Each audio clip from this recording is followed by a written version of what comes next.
Live. Local. Go grab Greg before he runs away again. Come on, Joe. Go get him. Tie him up.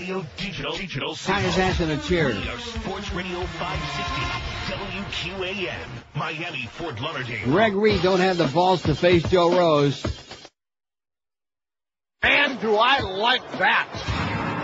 On the next Fear Factor, wholesome entertainment approved by the FCC seal of good White Housekeeping. We locked FCC Chairman Michael Powell in a room with nothing but a screen that flashes pictures of boobs. See this, Mike? This is a boob, Mikey. A boob. Stop it! Stop this filter! I'll fine you! See this one? See this one here, Mikey? It's a bumper sticker for the fight against breast cancer. That will be away from me. Look, you little sissy. Here's my breast. Fear Factor with Michael Powell. Must-see TV for the minds of ignorant little babies. Brought to you by DirecTV. Now with over 200 channels of garbage and It's 10:01 at 560 WQAM. Welcome on a Wednesday morning. Happy Wednesday to all. Hey, you're laughing, man. It's no laughing matter. No. What else you Not gonna only do? can't you say Schmidt anymore, you can't even take one. I'm glad you took a really good one this morning because that may be your last. Substantial. That may be your last. I hope it was very antiseptic, too. Yes, it was. Here's the results from yesterday's poll. What I said during the open there is true, that Joe Rose still is temporary because Greg Reed's a coward and won't have that meeting. This is the absolute emes. This is the truth. One day, not too long ago, Greg made the ultimate mistake of being in the hallway, like in the middle of Joe's show, and went in a commercial break, and Joe came out and said, "Hey, Greg, this would be a great day to have that meeting, and let's get this whole thing wrapped up." And Greg said, "Oh, no, I got a big meeting at 10 o'clock, and ran down the hall. Didn't walk down the hall, ran away, like a child, like a coward that he is. And just keeps yanking this man along. Now, one day, Joe Rose is finally going to say, although he subscribes to my theory of just taking the money right to the bank, but one day he's going to say, I'm getting tired of getting jerked around, and this guy won't even sit down and talk to me, and keeps canceling meetings and lies through his teeth. I'm just not going to be in tomorrow. Just going to tell him, okay, give it my best shot, that's it.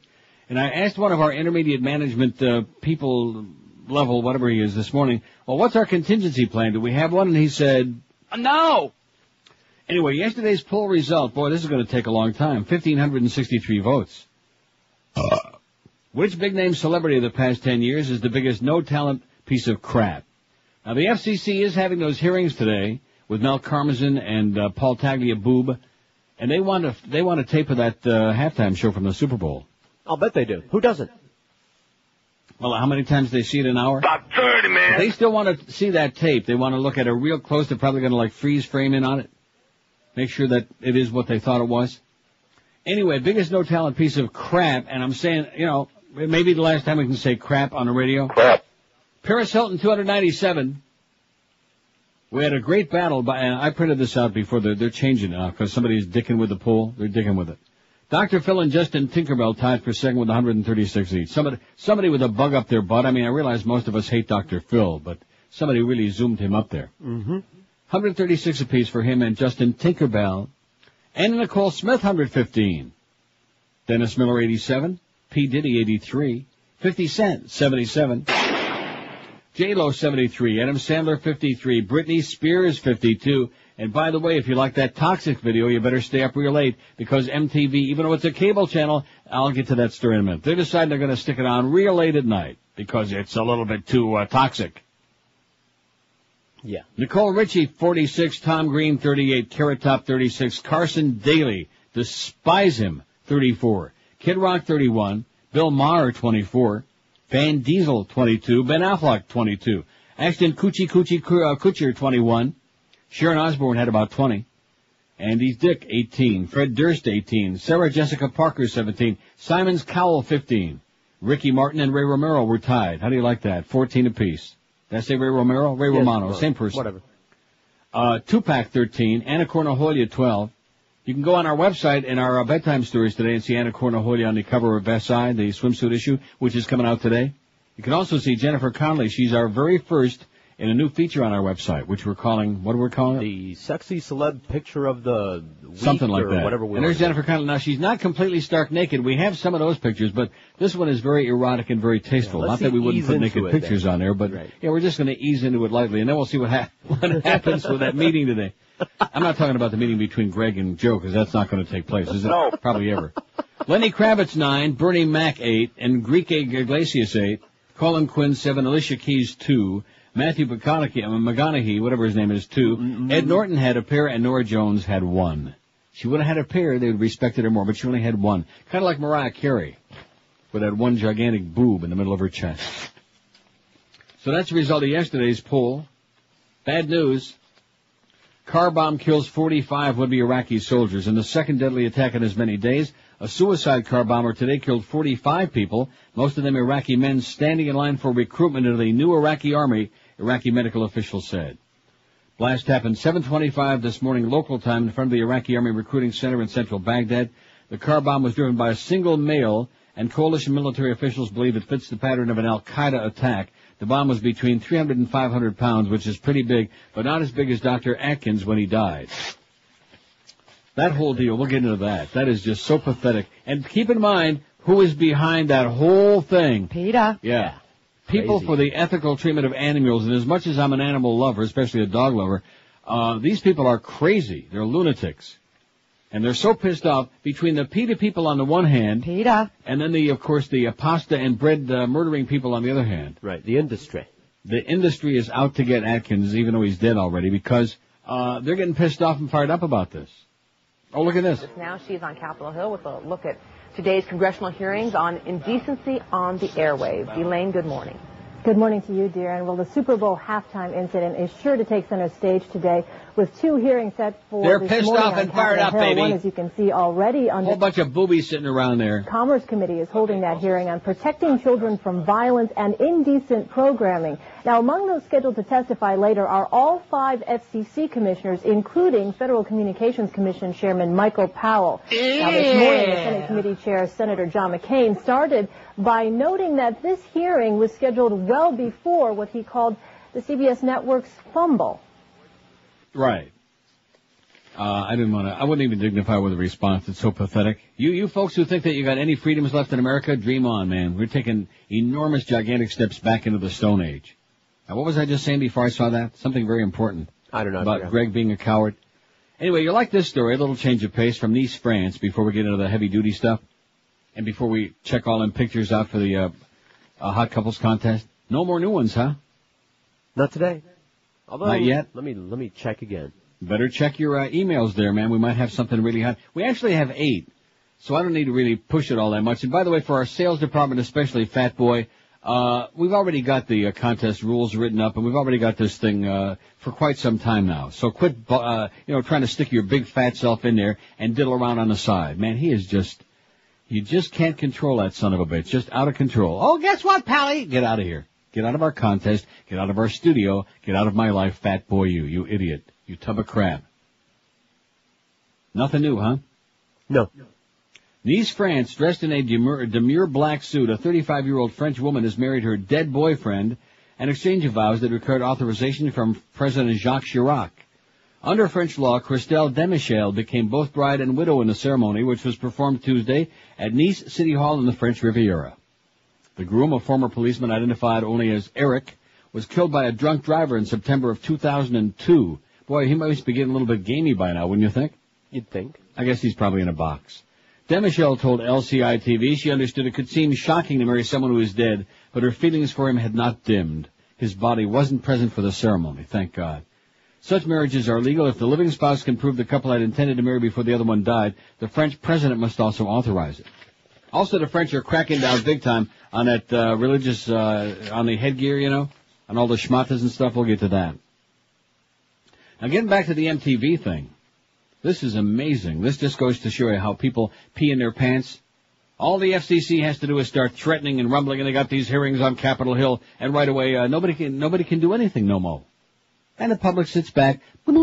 Hey, Joe, you think Willie Williams is going to go to a junior college, or what do you think? I mean, seriously, we need a brain transplant in America before it's too late. I'll tell you who needs a brain transplant. Howard Dean, your man.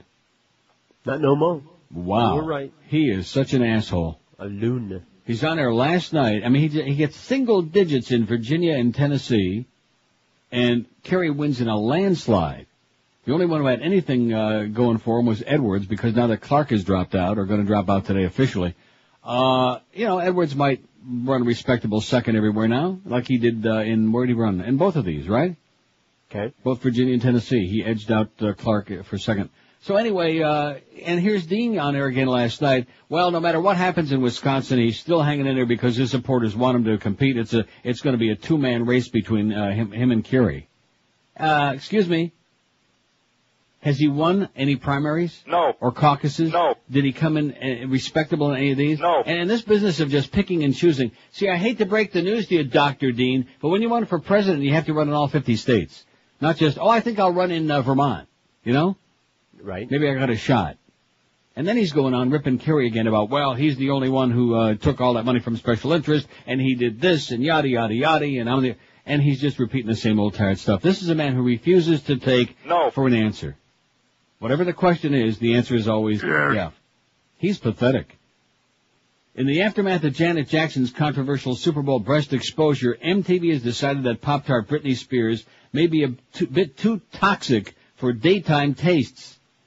The music channel, which produced Jackson's notorious halftime duet with Justin Tinkerbell, said on Monday it's moved 6 of its racier videos, including Spears' video for her new single Toxic, from daytime to late-night rotation. Record labels for Spears and other artists whose videos were consigned to overnight programming from 10 p.m. till 6 a.m. were informed of the move last week. A spokeswoman for the network said she denied that MTV was engaging in self-censorship or responding to pressure from its corporate parent, Viacom Inc. Okay? Viacom Inc. Which, of course, also owns CBS. Yes. We always take into account what the cultural environment is on an ongoing basis, the spokeswoman said. Given the particular sensitivity in the culture right now, we're erring on the side of caution for the immediate future. Oh, my God, they're going to be rolling out all the old Kate Smith and Rick Nelson videos. That's all you're going to see on MTV. I'm telling you right now. And the ones where they showed Elvis from the waist up only. Zion America, that's all I can tell you.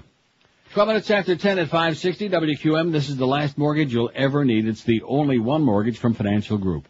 The benefits are incredible. You pay 0 closing costs, 0 application fee, 0 credit bureau fee, and 0 discounted points. Get yourself the new amazing lower interest rate of just 1.25%. If you have a $100,000 loan, your payments are a mere $334 a month. A $200,000 loan costs you only $668 a month. And don't forget, once you refinance or get a new home mortgage from Financial Group, you'll never, ever pay closing costs again. So call today, toll-free, 1-800-940-LEND, and they'll explain it to you. Get the low-rate mortgage you deserve and then move to your next property with no further cost or expense. You pay 0 underwriting fees, 0 doc fees, 0 closing costs, even when you move to another property. Get that new low-rate financing of just 1.25% with the only one mortgage from Financial Group. Never, ever pay closing costs again. Call for all the details today with no obligation. Call 1-800-940-LEND. That's Financial Group at 1-800-940-LEND. They're an equal housing lender. Restrictions apply. Rate subject to change monthly. 4.21 APR. Live and local. This is Sports Radio 560. QAM. Greg hates you. Deep in the bowels of the WQAM laboratories, highly skilled engineers in white lab coats work feverishly with their clipboards to bring you stereophonic sound. Stereo. Listen closely, as a sound can travel as if by magic from speaker to speaker. Left speaker, right speaker. Living stereo. How can you listen to your favorite WQAM programs? Why, the Muntz Quasar receiver, of course. Simply ask to have a quality Muntz Quasar receiver installed in your car at any authorized Muntz or Dumont dealer. I can't wait. 1017 at 560 WQM, your HD TV wee station for the new millennium. In stereo, no less. You hear the difference? No. I do. Also, not only I just want to finish this story about the Britney Spears Toxic video. Among the other ones that are going to be put way, way late at night, 10 p.m. till 6 a.m. Blink-182, Maroon 5, and the rap rock outfit Incubus, whose video for the song Megalomaniac depicts an Adolf Hitler character with angel wings flying over a crowd. In a statement issued by the band's publicist, Incubus guitarist Mike Einziger mocked MTV's playlist alteration, saying it's ironic that this MTV scrutiny comes from an incident where someone bared their chest in public while for the first time Our singer has his shirt on for an entire video in this one. And even burn his boobies. But the boobies at Viacom and CBS and MTV are saying, oh, gee, see, we're doing everything we can now to be nice boys. We're doing everything to be on our best behavior. That's pretty shocking about the fact we have no more entries in our hot couple contest. Nice going, Greg. I lied. What is it? I did a send and receive, and there are 2 more, and you should have them by now.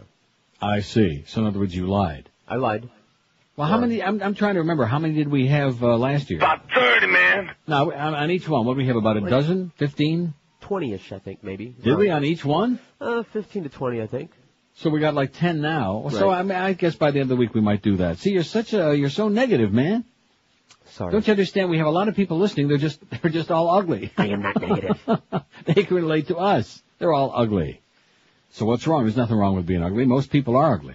And if it weren't for us ugly people, then the good-looking people wouldn't stand out. We're See? the point of reference. Look at the tremendous service we're doing for everybody else. I mean, somebody looks at me and says, holy crap, I feel pretty good about the way I look. And then it turns out to be Fat Boy. Oh, and some good news for you. This is going to make you feel good. And I don't want too much good news because Sean, you're great, man. Sean ought to be like on a payroll, whoever Sean in Hollywood is. Because he's the one that inspired our poll for today with that fax yesterday. He said, your show has been much too uplifting lately. Maybe you might consider this for the poll. So I did it about the most depressing movie ever made. So we don't want to be too uplifting. We want to be depressing because these are depressing times. These are the times that fry men's holes. Woman drops lawsuit over Jackson Peep Show. Isn't that great? Oh, I'm so relieved. Remember that story? Less than a week after filing a class action lawsuit because of her outrage over Janet Jackson's Super Bowl TD stunt, Terry Carlin believes she's made her point.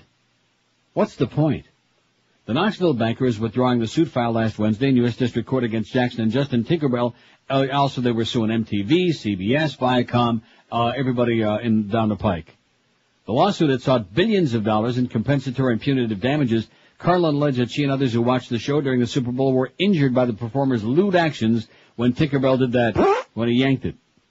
The notice of dismissal filed in federal court says Carlin wants to see if remedial measures announced by federal regulators and the companies involved succeeded in preventing similar stunts.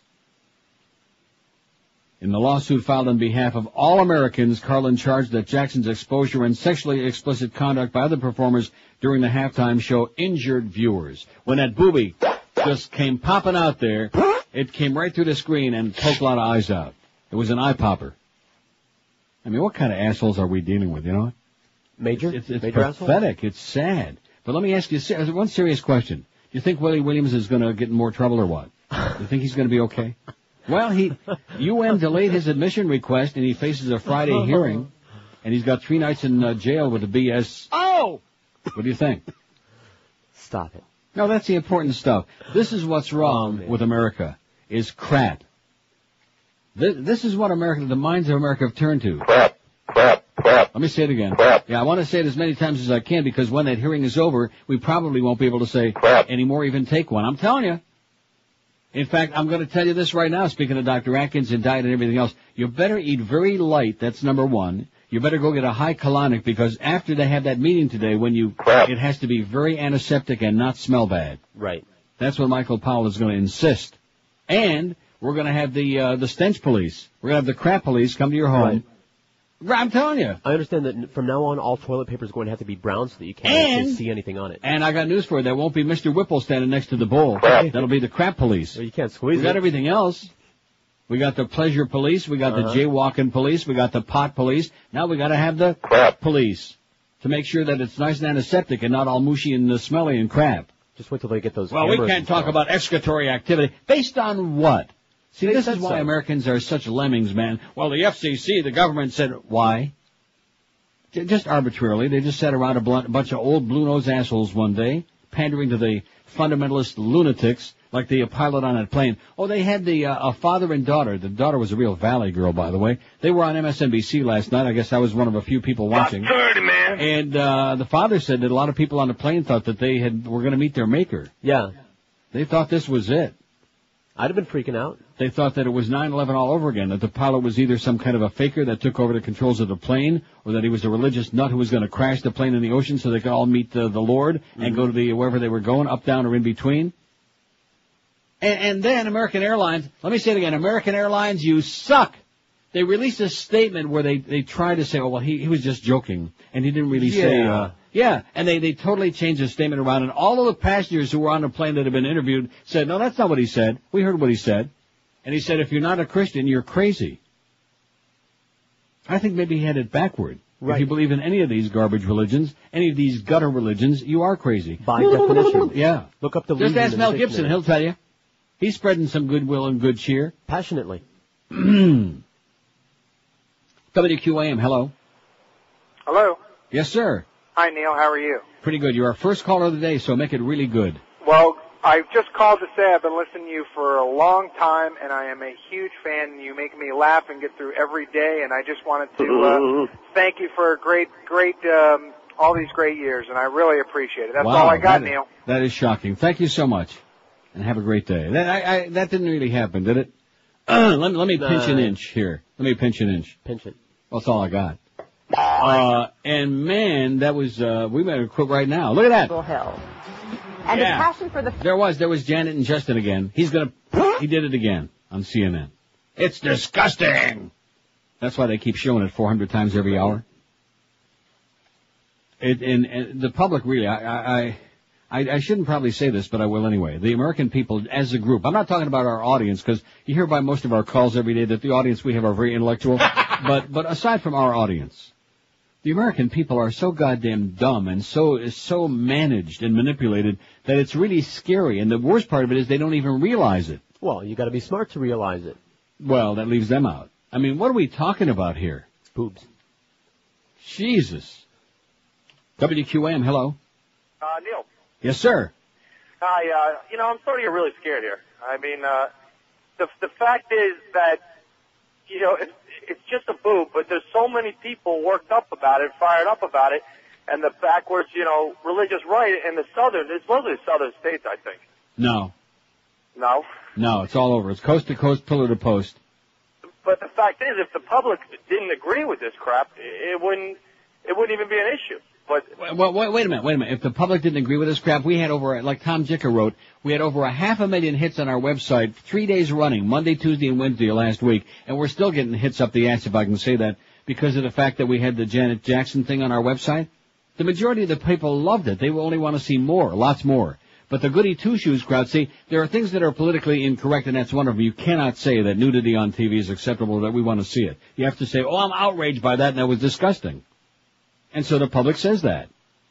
But rational-minded people are not speaking up and not laughing. It's a non-issue. It's an absolute non-issue. Absolutely correct. I think we ought to be worried about important things like Willie Williams. And like you always say, Europe is laughing at it. Right. The whole world is just crapping in their pants, like doubled over with laughter, like what a bunch of Neanderthals we are. I'm moving to Canada, buddy. I'll see you at the border, man. Oh, later. See you on the old Peace Bridge. 1026 at 560 WQM. Stop being a bunch of children, man. Grow up, America. Grow up already. No. And you'll notice that this Republican congressman from California, I forget what the hell his name is, he's the one heading up this whole deal now. To try to, sanitize everything. Your radio, your TV, your CDs, your pop-up toaster, everything. Your underwear. Sanitize it, baby. 27 past 10 at 560 WQAM. I know Willie Williams is a lot more important than this crap. It's a bunch of crap. Right. So say it again. Crap. Uh-oh. Say it one more time. Crap. That's what Joe said Greg Reed was, I think. Said something about him being full of crap. Hey, guys, last time you looked at it, it was just too small. It doesn't impress women. Definitely doesn't last as long as it used to. We're talking about that paycheck. You just can't stretch it very far because it's teeny and tiny. And the paycheck, too. So call Fast Train toll-free at 1-866-FAST-TRAIN and start that new high-paying computer career post-haste. In just 4 short months, Fast Train can help you get a new high-paying computer career. And the good news is the demand for computer professionals is still growing faster than that tumor on Todd Reck's ass. So call today, toll-free, 1-866-FAST-TRAIN. And with 7 locations, Fast Train's bound to have a campus convenient nearby where you live. Fast Train offers job placement, financial assistance for people who qualify, and with day, night, and weekend classes, there's no excuse to stay in that dead-end job one more day. If you register now, you really can have a new life and a new career and a big fat one and a paycheck, too, that goes along with it in just 4 easy months. So check them out on the web if you like at fasttrain.com and make that call. And when you do pick up that instrument and call, be sure and tell them that Todd Reck told you to call. They'll be crapping in their pants. Call 1-866-FAST-TRAIN. My and local. This is Sports Radio 560, QAQAM.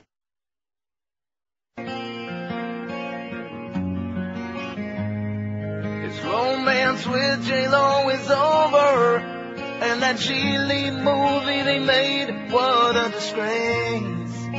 Yes.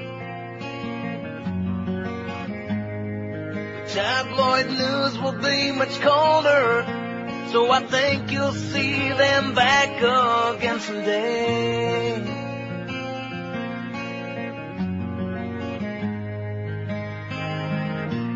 No one smiles when they separate, except Matt Damon. He'll be glad to take Ben's place. Ben's without his J-Lo, but she's still on his lonely mind.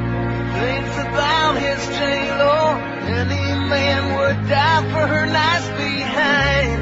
Ben's without his J-Lo, Ben is sad as he can be. Though I'm betting tonight, Ben's bed won't be empty.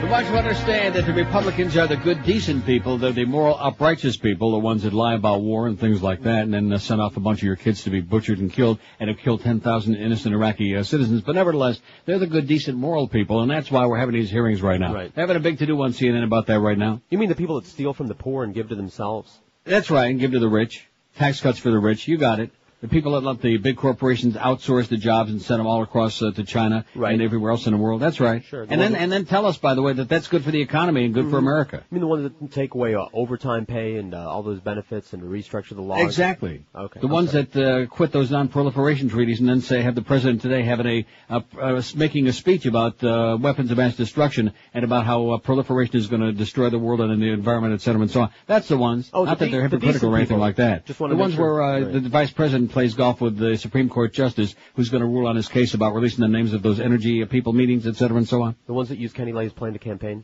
Right. Okay. Microsoft warns consumers about major Windows security flaws. Now, I went yesterday and I put every block, every patch. Pardon? I put the patch right on my screen. The patch. The patch. That's right. I put it on there. No, seriously, every Windows update, every security update, I installed everything, just in case. So because Microsoft warned customers yesterday about unusually serious security problems with its Windows software that could let hackers quietly break into their computers to steal files, delete data, or eavesdrop on sensitive information. I did look at the two pictures. I see we got a couple of nice dark-complected couples on our, which is good. How about some Asian couples would be good? Sure. Sounds great. But the first picture there, it seems to me that they already were on there, weren't they? Or is that my imagination? Huh? I don't know. They look awfully familiar to me, like one of those other pictures. Well, whatever. They didn't win. What? No, I'm not talking about did they win. I think they're already on there. I think it's already on the first 8, but we'll see. Microsoft, which learned about the flaws more than 6 months ago from researchers, said the only protective solution was to apply a repairing patch it offered on its website. It assessed the threat to computer users as critical, its highest rating. In other words, the rating, what are we on, yellow or orange right now? Yellow? The terror threat. Is it yellow? I don't know. Does it make a difference? I think it's like amber. No, that's not, no, sorry. It's like, puce. But the critical, it means it's a red warning for your computer. A Microsoft security executive, Stephen Toulouse-Lautrec, said the flawed his name is Toulouse. How do you like that? Said the flawed software was an extremely deep and pervasive technology in Windows, urged customers to apply the patch immediately, if not sooner. Now, don't get panicky, but apply the patch, goddammit, immediately, if not sooner. Are you sure we can say that? What's that? Patch. The Department of Homeland Security also warned Americans about the software problems with emails sent across its new National Cyber Alert System. Don't panic, but get with a patch. Just stick it right on there. Or stick it on your arm. 5670560. Here's the, I guess I better give the poll the whole thing, although we're getting some votes on there. Oh, and look what's leading the pack so far. I knew it would, even though I voted for something else just Huh? What was the most depressing movie ever made? Somebody says Lenny, the Lenny Bruce story with Dustin Hoffman. That's a good choice. It was depressing. How many people do you think saw Lenny? About 30, man.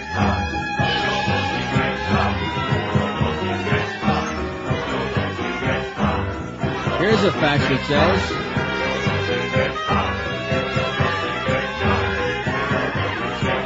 a depressing movie it's not even made yet. Justin Tinkerbell to act in Edison. Oh, come on. You have to be joking. As what? Tom Edison. The filament?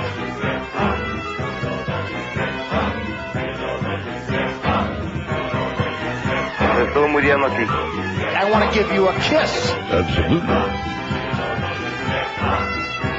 Okay, Sarah, wrap it up. After adding the title of Grammy winner to his resume, Justin Tinkerbell is going after another movie star, another title. The print is so small that you couldn't read it with a Palomar telescope.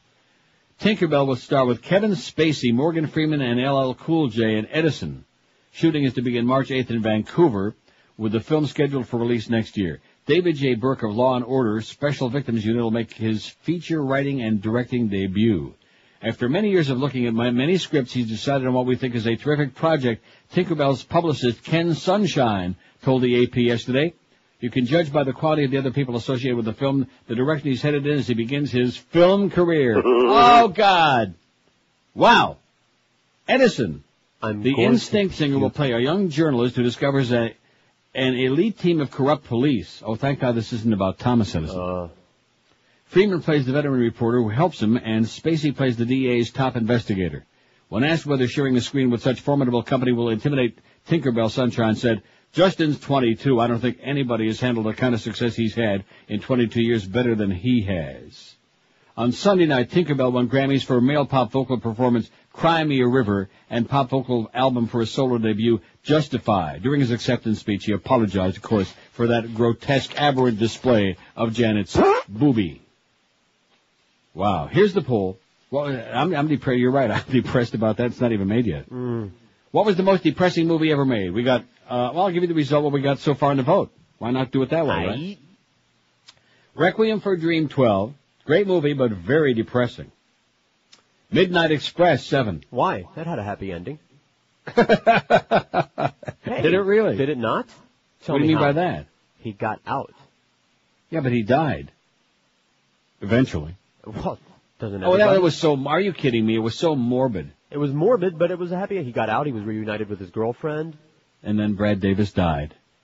And then he died. It was a very morbid and depressing movie. See, all you care about is the end, man, the end. Rectum. All right. To get to the end, you have to start in the beginning and go and endure all those scenes in the bathhouse. Right. Well. And the priests were pretty pissed off about it too, that they weren't there to enjoy it. He got that guy's tongue. Requiem. Yeah, where'd he get it? Requiem for a Dream, 12. Midnight Express, 7. Midnight Cowboy, 5. Looking for Mr. Goodbar, 4. Looking for Mr. Goodwrench. Deliverance, 4. Terms of Endearment, 3. Citizen Kane, 3. Ode to Billy Joe. That's what I voted for. Ode to Billy Joe. Oh, don't jump, Robbie. Don't do it, sweetheart. I was at the man. Citizen Kane, 3. Ed Norton. What is that? El Norte, 3. I'm glad the other people have seen it. Makes Requiem I never saw it. What is it? It's about Guatemalans, and it makes Requiem look like It's a Wonderful Life. Magnolia 2. Great movie, but very depressing. Morbid. Romeo and Juliet 2. Lenny 1. The Lenny Bruce story. See, how many years ago was that Lenny Bruce story? About 30, man. I think more than that. Not like 15, I'm guessing here. 15? I can look it up. No, I don't mean the movie. I'm talking about when Lenny Bruce was being abused and ridiculed and harassed and maligned, and a long time ago. And here we are. It's 2004, boys and girls, and your Congress today, with all the crap that's going on in the world, all the problems, all the people that can't afford to buy prescription drugs without any health care, all the kids that are getting a crap excuse for an education, with all the idiocy going on, they're holding hearings on whether we can show titties on TV. I'm telling you, man, when we took that poll, this audience had their thumb right on it when they overwhelmingly voted Grow Up America. That was the response to all this flap about the Janet Jackson booby flap. I think somebody in this government ought to get the booby prize. This is like Bubba Part 2, only much worse. This is like Penisgate all over again. Oh, the president was getting blowjobs. Oh, let's impeach him. Oh, my God. And he lied about it. Wow, it is a scary. You know what? Thank God we have all the diversions, because I think we'd all go nuts. Thank the Lord for Willie Williams. Nuts. Now, Jason Williams, that's another story. You know, the thing about the dog, I can't stop thinking about that. Right. I mean, the limo driver, I don't know. Maybe he was an asshole. Maybe he had it coming like Bonnie Bakley, you know? Oh, come on. But the dog did not have it coming. He might have been a Rottweiler, but nevertheless. And he killed his own, and nobody seems to care about that. No. And I would still like to find out, why is it that he did that? They know he did that, and he didn't get any punishment for it? So in other words, you have a right to kill your own dog? Is that what they're saying? Partly. And Lenny Bruce now died. You tell me that. Lenny died in 66. Lenny Bruce died in 66. See, so we're talking like 40-some years ago. And, of course, the WBAI thing, the George Carlin with the 7 dirty words, that was over 30 years ago. And here we are in 2004, and everything has to be so sanitized. I think even you're going to have to throw one of those sheets of bounce into your radio and TV, you know, to make sure it's like, yeah. 10:43 at 560 WQN. Hey, Valentine's Day is this Saturday, and Pompano Park Racing and Card Room in Pompano Beach has a great couple special at the top of the park restaurant. Too bad we don't have any couples listening to this show. For just $79.99, you get a full-course dinner for 2, including shrimp cocktail, seafood scampi, and a free bottle of Corbel champagne. Plus, there will be live music throughout the evening. You'll have great seats to enjoy the racing action. There will be free flowers prize drawings just for the ladies, and for the kids, free miniature horse rides 7 to 8 p.m. On the track Saturday, Valentine's Day is the opening round of the $250,000 Isla Capri Pacing Series with top horses from all across the nation, plus the annual Sweetheart Pace featuring only women drivers, highlighted by the great Bee Farber. Not. On Friday, the feature event will be the opening round of the $125,000 Mac Lobel Trotting Series. Hey, B, that horse has been standing there for 18 hours. Go clean him off a little bit, will you please? Located just a half mile from both I-95 and the Florida Turnpike, Pompano Park is easy to get to, and best of all, Pompano Park features free admission and free general parking every day. And don't forget, as part of the Valentine's Day festivities, free kisses from Wally Hennessy when you enter the track for both the ladies and the guys. Live harness racing in the Polka Room is open every Monday, Wednesday, Thursday, Friday, and Saturday at Pompano Park, including tonight. Boy, take a look at it. It's Wednesday, yes. Poker Room starts at noon till midnight. Live racing gets underway nightly at 7:05 p.m. You ever have those things where every day kind of like is the same as the other one? They all kind of run in together? No. Call Pompano Park for more info at 972-2000 or check them out on the website at pompanopark.com. Don't forget, big Valentine's Day festivities this Saturday at Pompano Park. Live and local. This is 560. The radio's all yours now. QAM. What happens when two awesome forces collide inside a steel cage? Find out this Friday night. The Democratic Primary Pain Tour. Featuring the main event, Nature Boy Ric Flair versus Nature Boy Howard Dean. Someone's gonna get punched out like a hanging chad. Nature Boy is gonna style and profile. Live from South Carolina. North Carolina. South Carolina. North Carolina. We're going to South Carolina. These two don't agree on anything. Ric Flair better watch his back, because not only do these fans love me, but everybody loves me. California and Texas and New York. Witness Ric Flair's famous figure 4 leg lock. And Howard Dean's punishing tax loophole takedown. The Democratic Primary Pain Tour. Only on pay-per-view. It's 10:49. It'll be, I guarantee, a lot better than that lingerie bowl. That was kind of stiff. This is kind of cute. It says Free Willy, live tonight, February the 11th, in the visitors' parking lot in the Pompano Correction Facility. Special guest appearances by Benny and Brian Blades, O.J. Simpson, Ray Lewis, Ray Carruth, Nate Newton, Jesse Jackson, Roy Black, Drew Rosenhaus, and Honorable Judge Susan Let Him Go Lebo. Some guest appearances will be taped due to previous incarcerations. Bring the kids, plenty of role models available. Join in and beat the farmer chick who don't want to be hugged, pinata. Run through the fire extinguisher, smoke like the Canes boys. Nudie bars nearby where you can punch a farmer in his face. All right. It's kind of cute. We didn't get 2 new entries on our Hot Couples contest. Those were already on there. That's why they look familiar. Okay. I already had seen them. So we only have 8. All right, so I'm going to mention it again, and then I'm just going to, throw up my hands in the air and give up because I don't know what the deal is this year. I just guess we have nobody listening. Thanks, Greg. We got nobody left listening to the show. We got a zillion people on our website because they want like the nice nudie pictures. Here we go. They aren't, what? Here's a new one. We just got it. We did? Well, let me give the info again because it's pretty depressing. I don't know well, they're a little bit slow. They always do this. Wait till the deadline. Deadline is 2 o'clock this Friday, which is only like day after tomorrow last time I checked for our Hot Couples contest. Email your pictures to contest@neilrogers.com. And the voting will be next week, but the deadline to send them in is this Friday at 2, so get your ass in gear. And all next week we'll have them up on our website, and the deadline will be next Friday at 2, and whoever has the most votes wins first prize, which is either your choice of one of these trips, 3-night vacation at Hedonism in Jamaica, all-inclusive including all meals, all beverages, with the exception of airfare and personal expenses, or a trip for 2 to Royal Oasis Resort and Casino, 2-night vacation including airfare to Grand Bahama Island, all the other stuff you pay. And third prize is dinner for 2 at Pizza Loft. So the first place winner gets whichever one of those trips they want. Second place winner gets the second one. And third place gets to watch Jeff Rimmer eat free at the Pizza Loft. So that's it. Contest@neilrogers.com. But time is of the essence. They're diddling and dawdling, or maybe just there's nobody out there. That could be it. And of course the money just keeps clearing in the bank. Just keep the checks coming, Clarence. That's all we care about. It's a lost cause. When I heard the story about the Joe Rose thing with Greg Reed, I mean, at that point you just throw your arms up in the air and say, I was right, just take the money to the bank. There's no hope. There's absolutely no hope for that dope. Most depressing movie, says Bob, is Sophie's Choice. Good choice. Chris says, my nominee is The Cube, which had J-Lo in it. That's depressing in itself right there. 5670560, pound 560 on the AT&T and Verizon wireless line. WQAM, hello. How you doing, Neil? Pretty good, sir. I think Jason Williams is a scumbag. Did you watch the dog show last night? No, I did not. The Westminster? No. You know those dogs? Okay, Reverend Jones, thank you. WQAM, hello. Hey, Neil. Yes, sir. Listen, did you see Condoleezza Rice on today? No, I did not. Not even yesterday.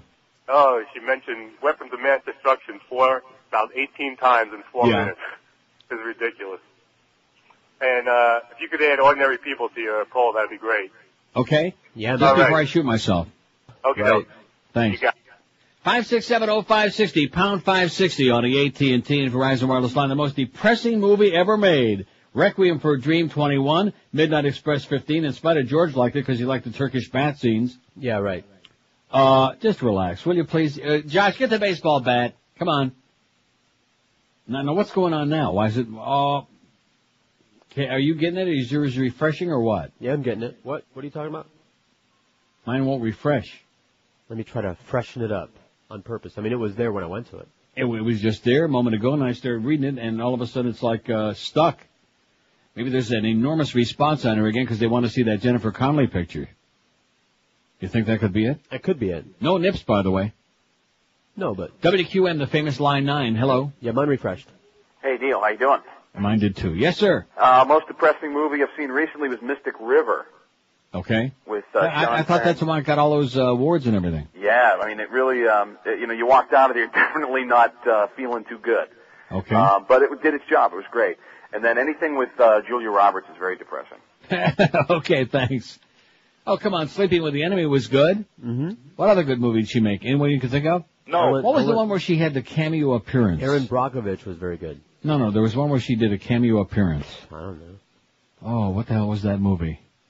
And then there was the one where they were out to get her, where she found out about the plot to kill the vice president. What the hell was that movie? I don't know.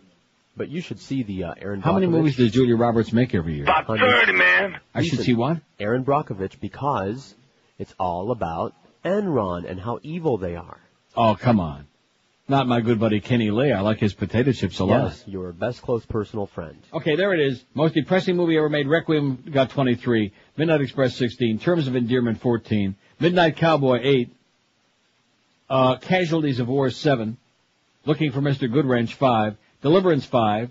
Magnolia 4. Romeo and Juliet 4. And everything else is the... Oh, the Billy Joe's got 3. Nobody... See, that's a long time ago. It's old. Nobody saw it. It's old and stale, and Robbie Benson just turned 85. It certainly qualifies, though. It does. Oh, really Brutal. Depressing. Oh. And even the song. Now, who did the song? The Ode to Billy Joe? Bobby Joe Gentry. Bobby Gentry. Not Bobby Joe. Whatever. Bobby I'm thinking Gentry. Billy Joe. It's stuck Billy in my Joe head. Gentry, right. Right. Bali G. And the Gentrys did keep on dancing, too. But anyway, the Ode to Billy Joe is very depressing and all that, kind of like an Aintree kind of a setting, you know, real deep south, you know. But it's cute because it's one of those cases where they made a movie out of a song. He was cute. As opposed to the other way around. Right. That's a good idea. Why don't we make a movie? Come on. That would be great. That's a great pull. What song could we make a movie about? In the Hood by DMX. All right. WQAM, hello. Yeah, the Pelican Briefs.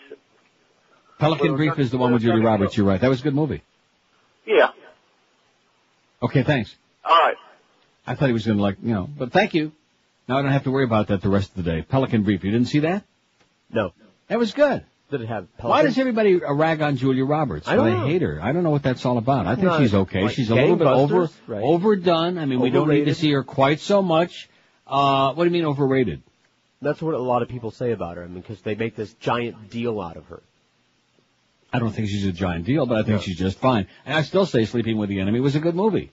It was just fine. I didn't have a problem with it. And then the part, it was almost like watching parts of Passions, you know, where it was like, you just knew you were going to get frustrated by it, like when she went off to visit Mommy in the nursing home and all of a sudden there he was again. And you know how anal I am about a good ending and or just an ending at all? That had a great ending. That's correct. Sleeping with the Enemy, there's a recommended movie on the Neil Rogers Show for you, okay? And quit looking at those naked pictures. No. 10:56, 4 minutes before 11. You better, in fact, let me suggest this to you. I don't know how long that meeting's going to go on. Probably like an all-day affair. You talking about the meeting with Joe and Greg? Yeah, right. But you probably ought to look at a lot of naked pictures today while you still can. That's my suggestion. Right. I'm telling you. Before they shut the internet down. That's correct. See, they have no control over the internet. They can't control the content. And so as a result of that, because they're so pissed off, that's probably one of the things that will come out of the meeting today. No more nudity on the internet. In fact, no more nudity in your home with the lights on. Right. Lights out, maybe. Not with lights on. Bathe like a Mormon. One part at a time. Speaking of that, guys, this Valentine's Day is just a couple of days away. Saturday, right around the corner. Hope you're not thinking about giving those same old wilted flowers this year, because forget about that. That's old news. Unless you're planning on getting the same nothing in return that you get for the flowers. Here are 3 words you need to remember. Vermont Teddy Bear. You send her a beargram at work, the lover boy bear, the love bandit bear, the new all-star Valentine bear dressed like a sports fan. When it gets there, she'll be completely surprised. She'll be shocked.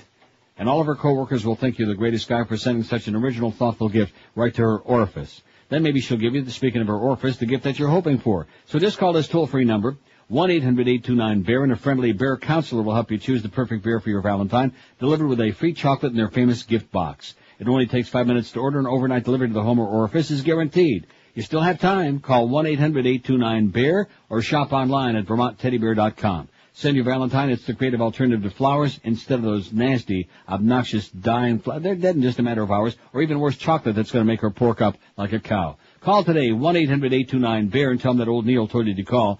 1-800-829-BEAR. You still have time. We're Sports Radio 560 QAM.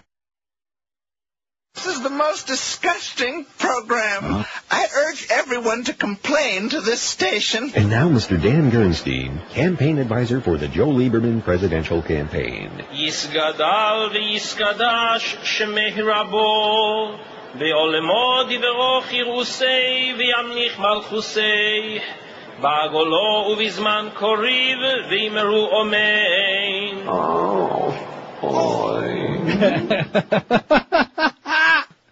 That is it's short, but it's the all-time best.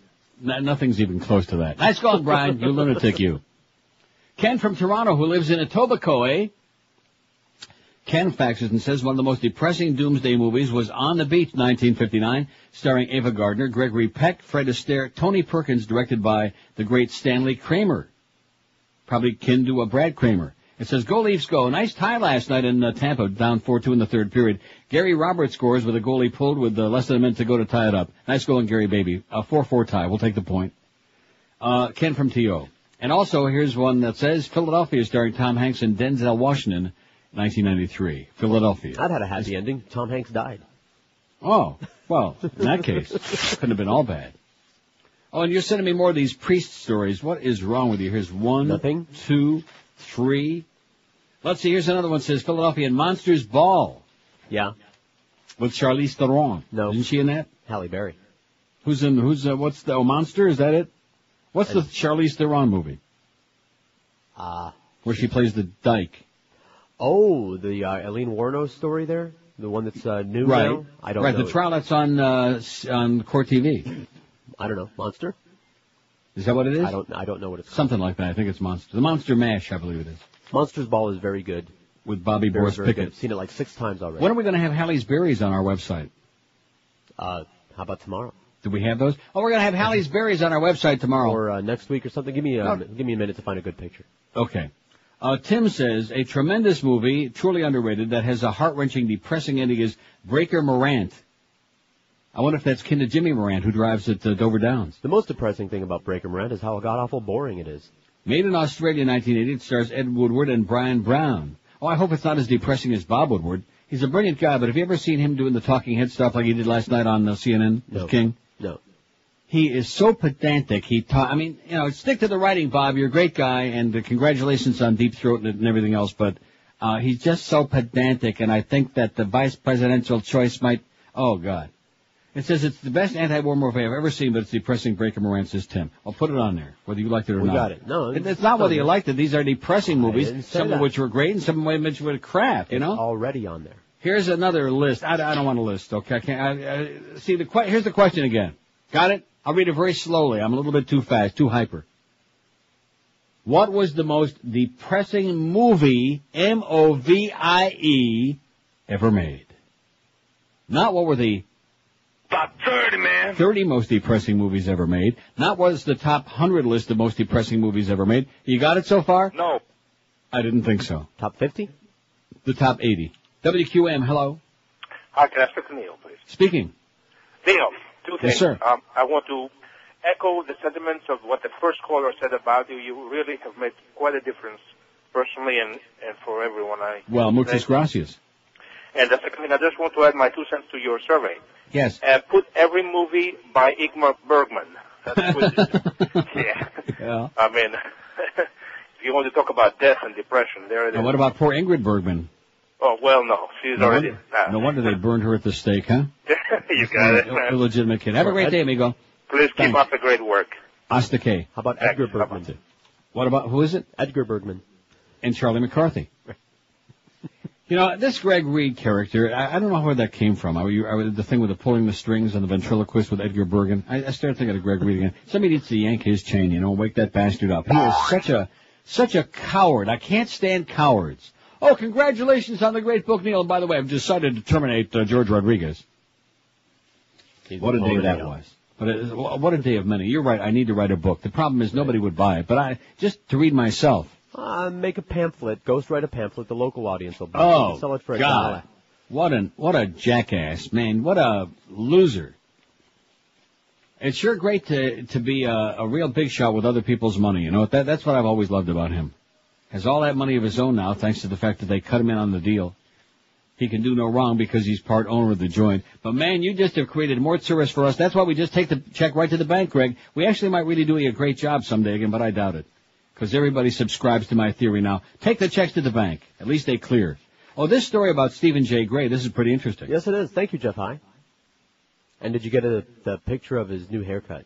No. Oh, I emailed it to Hey, that's a nice couple, by the way, that latest one. They're pretty interesting. Yes, indeed. So, see, they're starting to come in. Now we got, how many couples do we have for the contest now, Neil? 9. Oh, thanks. And then we can have Robert Grieper on there. And some other nerd. Then we can have a couple of nerds.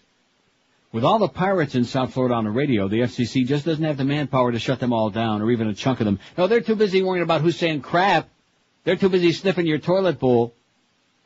So the private sector is getting involved. The Palm Beach Post reports partners Lou Vency and Stephen Gray, an old friend of ours from IOD. Yes, and Stephen J. Gray to you.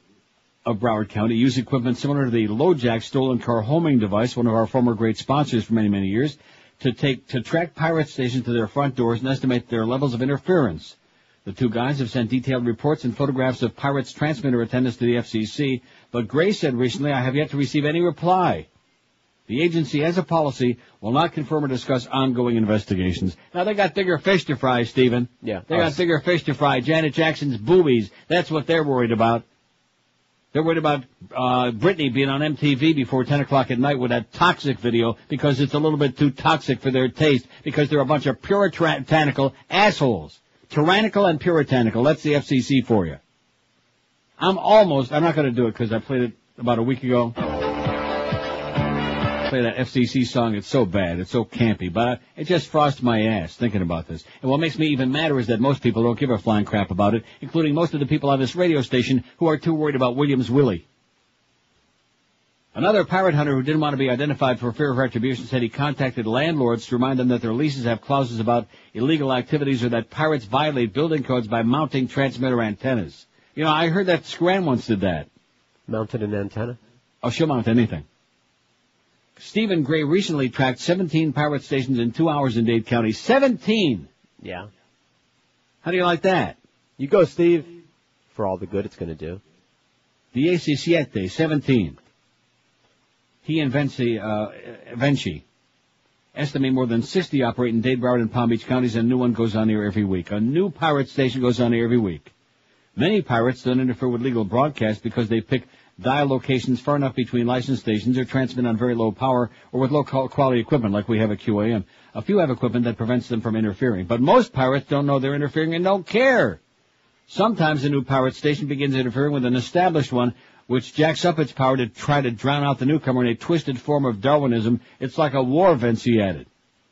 Vinci and Gray have created their own business to battle the pirates. Clients can hire Signal Finder, Inc.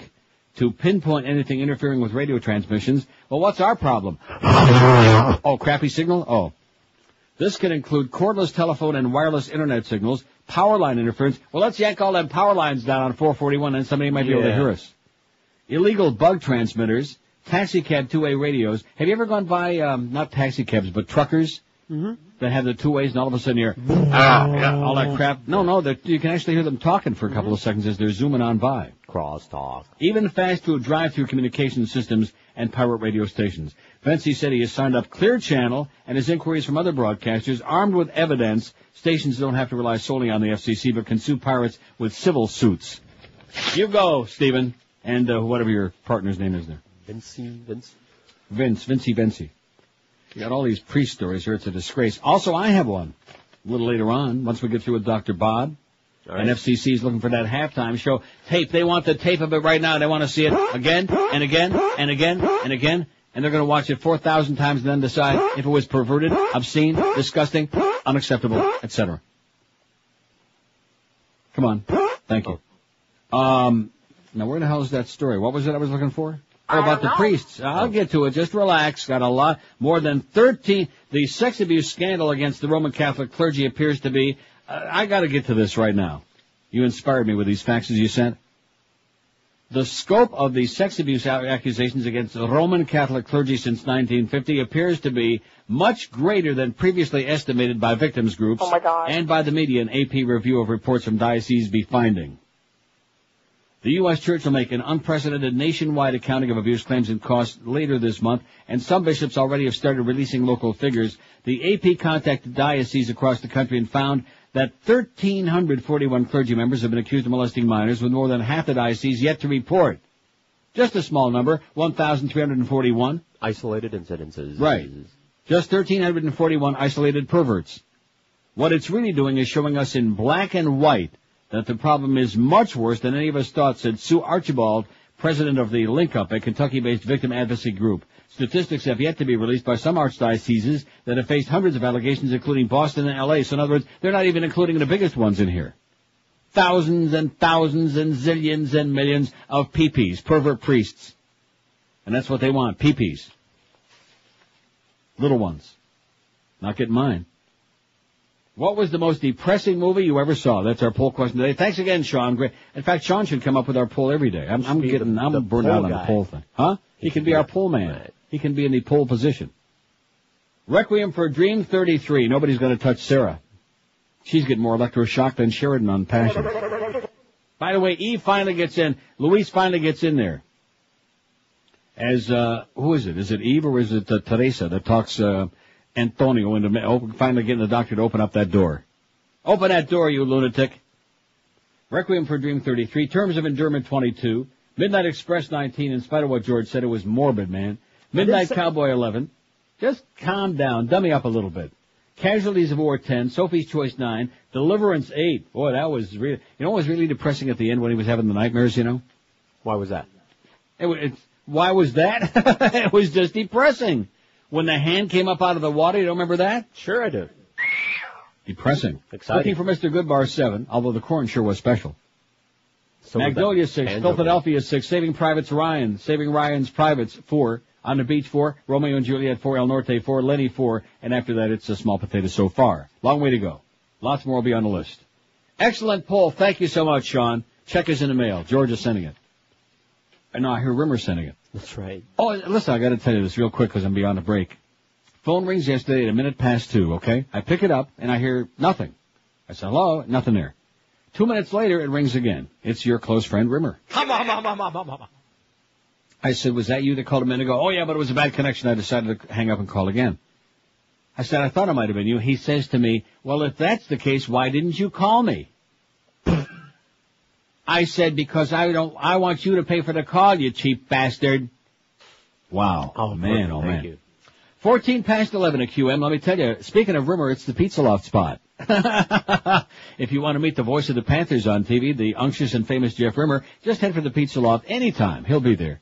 He'll be there just enjoying all the great food. Not some of it, but all of it. And you'll love it too. They have combination dinners at the Loft. So if you're a newcomer there to the Pizza Loft in Davie, you can get one of them combination plates and pig out on a little bit of this and a lot of that. Take out chicken and veal, seafood, calzone, super subs. They've got the best garlic rolls going anywhere. They got every kind of pasta ever invented and 3 different kinds of fabulous pizza too. Jeff's got it all, and the food as well. Everything is cooked to order. It's fresh. It's delicious. The portions are humongous, and the prices are still teeny and tiny, so you don't have to take a big bite out of your wallet. And, of course, the Pizza Loft also caters. Use them for your next orifice or home party, catering for as low as $5 per person. They offer you delivery. In fact, you can stop by and take it out as well. Here's the number to call for delivery and takeout, 954-916-8880. 954-916-8880. The Pizza Loft's been going strong for almost about 30 years in town, and they're going bigger and better than ever. You'll find them in the Pizza Loft Plaza on University Drive, right behind Pier 1 Imports. That's between Griffin and 595, like I said, on prestigious University Drive. In fact, when you run into Rimmer there at the Pizza Loft, he might invite you over to the house for dinner, as long as you're bringing the food. Pizza Loft in Davie, you can't beat it with a stick. Live and local. This is Sports Radio 560, QAM. Absolutely.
At 560 WQM, we got the Mad Dog at 2, Hank Goldberg at 4, 5, a missionary and traveling evangelist, oh my God, turned himself into Virginia authorities on 6 counts of credit card forgery and 1 count of credit card number theft. The charges stem from telephone calls made to a phone sex hotline. All right, Pete, you go, baby. All right. Good. That's great. That's one of my all-time favorite stories. Not as good, though, as the broad in France who married the dead guy. Well, at least it was the dead fiancé. Priest charged in pot case under investigation for sex abuse. No. Akron, Ohio. I don't like him anymore. I beg your pardon? I used to like that guy. A priest charged with growing marijuana in his church residence is under investigation for alleged child abuse. Assistant Summit County Prosecutor Mary Ann Kovacs said yesterday she plans to meet with police to determine if sex charges ought to be brought against the Reverend Richard Acro, 40. The allegations surfaced during a court appearance by Andrew J. Smith, 25, of nearby Barberton, who tipped police last month to a marijuana plants allegedly grown by Arco in the rectory of the... Oh, that's nothing like having bad weed in your rectory. Of the Prince of Peace Roman Catholic Church. Smith in court Tuesday for violating probation in an unrelated case claimed Arco began a sexual relationship with him when he was 15. He told his attorney that the relationship continued through January when the priest posted Smith's bond after his arrest on charges stemming from theft at Prince of Peace, where Arco served as pastor. Maybe he stole a couple of joints.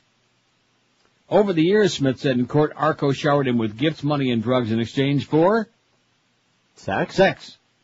Okay. Smith, whose credibility could be an issue in the marijuana investigation, has a history of drug abuse and is under a 10-count indictment on charges of forgery and receiving stolen property and weed and stuff like that.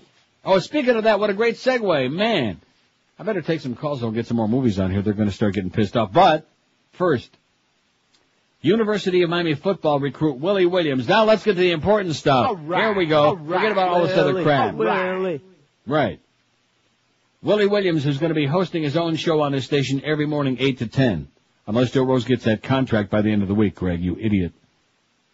Will spend at least 3 nights inside Broward County Jail pending a bond hearing Friday, and his future with the Hurricanes is uncertain. Williams, a parade All-American from Carroll City, surrendered to authorities yesterday morning, only hours after Gainesville authorities filed more charges. We know that. Williams, and you ought to have heard Duff this morning, man.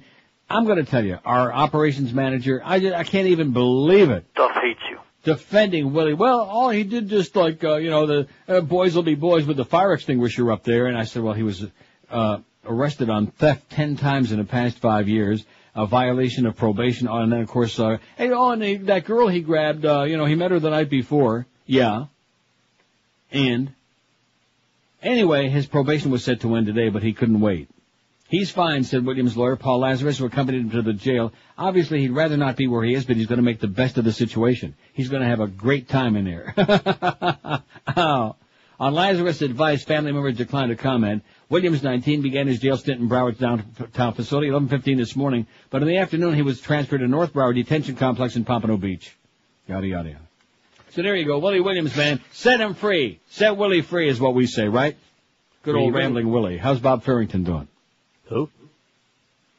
I dropped those little things in there for Dick Feinberg at Pompano Park because he's the only one who knows what I'm talking about. Okay? He knows Elmer Conrad. He knows Red Ross and Walter Ross and Diana Ross. 26 past 11 at 560 WQM. How's the poll coming? Let's get back to that. I'm rambling. I'm all over the place, and you're not keeping me in line here. What was the most depressing movie ever made? How many votes we got? 201. Requiem for a Dream 36. Terms of Endearment 23. Midnight Express 22. Philadelphia 14. Sophie's Choice 13. Midnight Cowboy 12. Casualties of War 10. Looking for Mr. Goodwrench 9. Deliverance 8. Magnolia 7. Saving Private Ryan's Private 7. Citizen Steve Kane 4. Ode to Billy's Joe 4. El Norte 4. Lenny 4. Now, I'd like to know who it was that was doing Robbie Benson in that movie. Oh, they showed it in the movie. It was the guy from the fair. You think he'd draw me a picture of it? Memento 4, Romeo and Juliet 4, On the Beach 4, Ordinary People 3, Mystic River 3, American History X. Where did that come from, 3? Where'd that come from? Oh, we snuck it in there. It was on that fax that you tore up after all. Oh. Jack the Bear 2, Irreversible 1, Monsters Balls, Breaker Morant, and The Cube each have the big so far, but it's early. 12:27, man, this thing is flying along. It's 1:40, ain't it? 11:27 at 560 WQM, your station where we at least get the time right. Not much else. Hey, Greg, you're an idiot. Enterex Diabetic is a truly delicious meal replacement drink that just happens to be made for people living with diabetes like me, but anyone who is looking to cut down their sugar intake can drink it. I wonder if Dr. Bob would drink it if he were still alive. Enterex Diabetic is sweetened with Splenda, which is made from sugar. In fact, they were raving about Splenda this morning. Even Dr. Gupta, did you see that? About how great Splenda is. So there's no nasty aftertaste like you get with those drinks made with aspartame and saccharin. Recommended by doctors and dietitians for people who can't sacrifice proper nutrition just because they're in a big-ass hurry. Enterex Diabetic is a completely balanced nutritional supplement that provides you with all the essential vitamins and minerals you need for a healthy life. Plus, it's got fiber, antioxidants. Yet the good news is it's low in saturated fat and that unctuous cholesterol, too. Enterex Diabetic is gluten-free and lactose-free. An 8-ounce can provides 237 calories of easy-to-digest nutrition. Try Enterex Diabetic once, and I bet you Jeff High's life on it. You'll never go back to whatever you were drinking before. That's how good it tastes. Pick it up all over town. It's at Publix, Eckerd's, Walgreens, Navarro, Sedano, CVS, other local pharmacies, or if you want to do the smart thing, the makers of Enterex Diabetic are so positive you're going to love it, they're giving you a free 2-pack in vanilla and chocolate. All you have to do is call that toll-free number, and they'll send you a 1 vanilla, 1 chocolate latte, and a 2-pack. Call 1-866-368-3739, or faster yet, order for yourself on their website, enterexdiabetic.com. Just click on free samples. When you call, be sure and tell them that Neil sent you by for the delicious one. Get an additional free special gift just for having the balls to mention my name. Call them toll-free for your free 2-pack. Call 1-866-368-3739. Live and local. We're Sports Radio 560 QAM. We got a little pretty male thing. The station that delivers presents You're live again. a Deliverance Weekend. All weekend long. You can qualify by winning video cassettes of the movie Deliverance. What is it you require? We require that you listen to the radio all weekend long. Don't say anything, just do it. The grand prize winner will be flown to Dothan, Georgia for a canoe trip for 2 down the Cohulawasi River, including accommodations in beautiful Antrim. It's easy to win. Now let you just drop them things. Just take it right off. It's painted. Take them off. Simply be the 10th caller every time you hear Ned Beatty squeal like a pig. It's the Deliverance Weekend, all weekend long. From the station that gets you where it hurts. Q95. 27 till noon at 560 WQM, the station that really hurts. Let's get some more of these names on the poll, okay? Okay. WQM, hello. Hello, Uncle Neil. Yes, sir. Hi, sir. I'd just like your opinion. I'm a registered independent, and I just want to do anything to get W out of office. Yeah. And what's the question, sir? I don't want to sound like Larry King, but Yeah, what's the no, question? I understand. Do you think it would be in our best interest, the independents, to go ahead and, I've been thinking about going ahead and switching over to the Democratic Party just to get W out of office, just to make it a little bit stronger. What difference does that make how you're registered? What is that going to do? Well, I don't know. With the Vote primary... for Kerry. That's my suggestion. Vote for Kerry 3 times. WQAM, hello. Hi, I've got 2 for your poll. I know you hate Okay. people who have 2. Brian's song and Kramer versus Kramer. 2 good ones. Thanks. Yes. Thanks a lot. Okay, bye. Bye. Boy, Brian's song, how could that have ended well? Or Right. anything? That was pretty depressing. Okay. And Kramer versus Kramer. That was the Brad Kramer story. He was driving 2 horses in the same race at Northville Downs. The most depressing thing about that movie is Meryl Streep was in it. Kramer versus Kramer, that was Dustin Hoffman, right? Yes, who's great, and Meryl Streep, who's not. Oh, now what do you got against Meryl Streep? Just because she's skanky? She's skanky, she's ugly, she's incredibly overrated, she's a green persimmon-sucking puss. Other than that... In other words, are you trying to say Meryl Streep is a creep? Is that what you're trying to say? I can't stand her. Okay. But other than that... Yeah, she's great. WQAM, hello. Hello, Neil. I've got a suggestion for your poll that was done locally. Propelled Ricky Schroeder's career. The champ. Wake up, champ. Champ, wake up.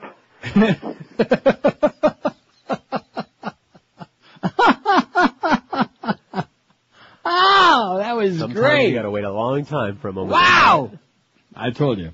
See, those of you people out there that don't appreciate the quality of these fine calls on this show, shame on me for shutting the calls off for those 7 months. You know what? That was a bad mistake on George's part. Yes, It's it his was. I'm idea. sorry. I apologize. Hey, you like the bedtime stories. Yes, I still You're do. the only one. That was the problem. You don't get no diaries. That was the problem. If only.